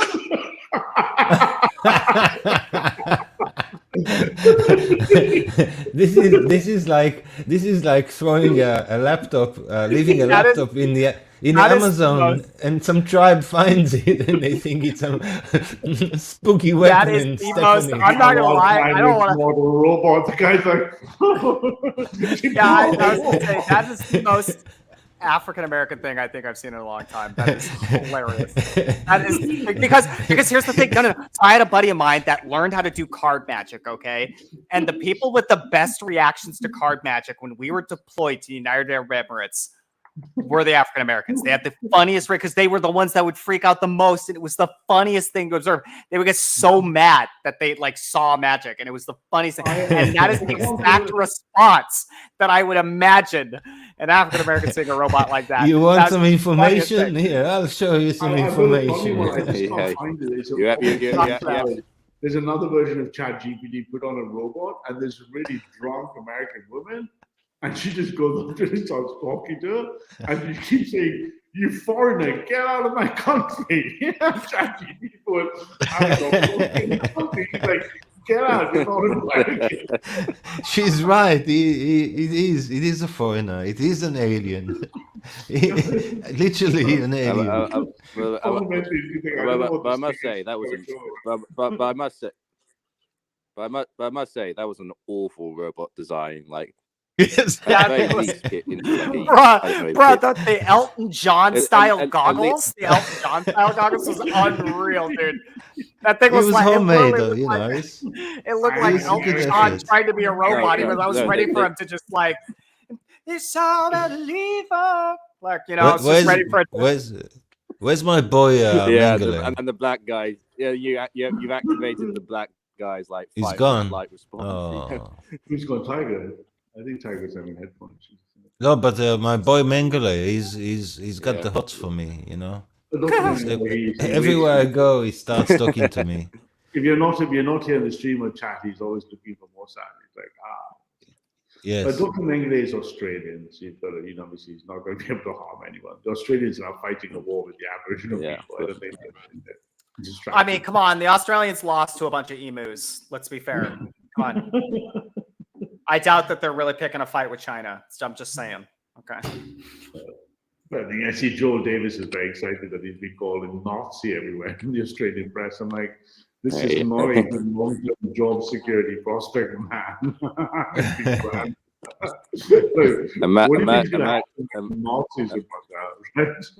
I think he should be an angry farmer.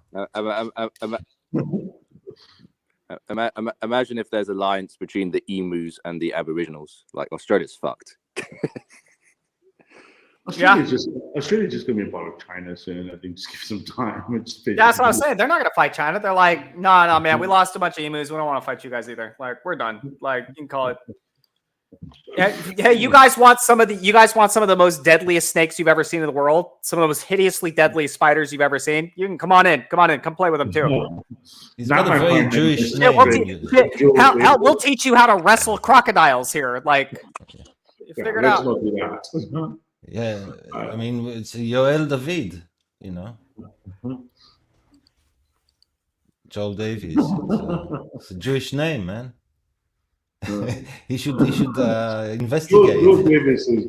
He does look a bit Ashkenazi, doesn't he, Joel? I'll tell you what. There's something about he definitely got some of the seed in him, man. I'll tell you that. He's like, we've been everywhere, you know. We've been everywhere. I saw this. Now he's been written up going like neo-Nazi in Australia is being anti-Semitic. He's like, look, boys, I'm getting the Jews. Come help ratio this stuff. I'm like, you're what, 28 to 29? You're just fucking your entire life, your entire nation. Because well done, mate. Good luck when you finally get bored of this shit, right? Yeah. Oh, the thing means Catholic. I see. That means Catholic. Deep. Yeah. Yeah, JB's just looking for it. We play all the sides, yes. Also, sides you don't know exist. You know. 613 dimensional chess. Yes, exactly. All right, guys. The thing is that I say to them, look, if the Jews, who are such a small number of people, control the world, who are you to challenge this control? It's been going for thousands of years, according to you. Sir, how dare you, sir?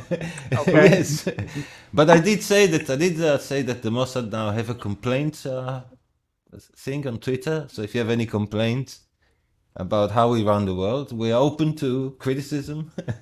I have once in a while I called some of the large weeknight ones Mossad. I said, if you got any problems, if you just email Hashem at thecreation.il.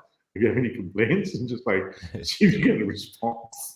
You know, there's a Twitter account called the Mossad, which is damn, is it yours?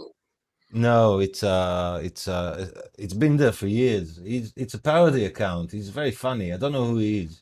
Nobody seems to know who he is. I wouldn't be surprised if he's American and not Israeli. He's probably the He's Mossad, very funny. Right?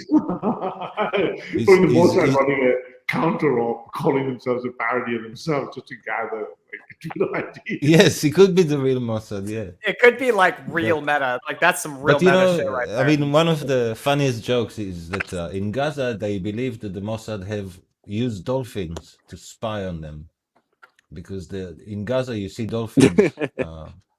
So they really believe they have it in the broadcasts and in the newspapers and stuff. So the Mossad account published a photo of some dolphins, and he said, "Go, my pretties, go." He just trolls them all the time. Yeah. Yes. All right, guys. Can we call it a day tonight? Because I've got some stuff to do in the morning. Absolutely. Thanks for allowing me to co-host again, Ralph. Yeah, of course, man. Anytime. I appreciate it. Anytime, man. Just ping me. I'm more than happy to hop on. Yeah, so if you guys want to buy Foundations of Futurism, I suggest you Mossad for a discount, because Mossad distributes the Foundations of Foundations. Yeah, just I mean, Foundations of Foundational Concrete. Yeah. I think Foundations of Falafel is one of my favorites. Yeah, Foundations of Falafel, exactly. You know, we have on our Discord, we have a Palestinian guy. I asked him seriously now, a serious question.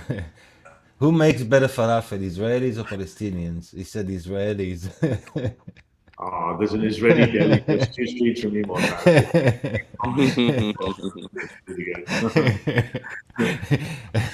So I have respect for him. He's willing to admit defeat when it's.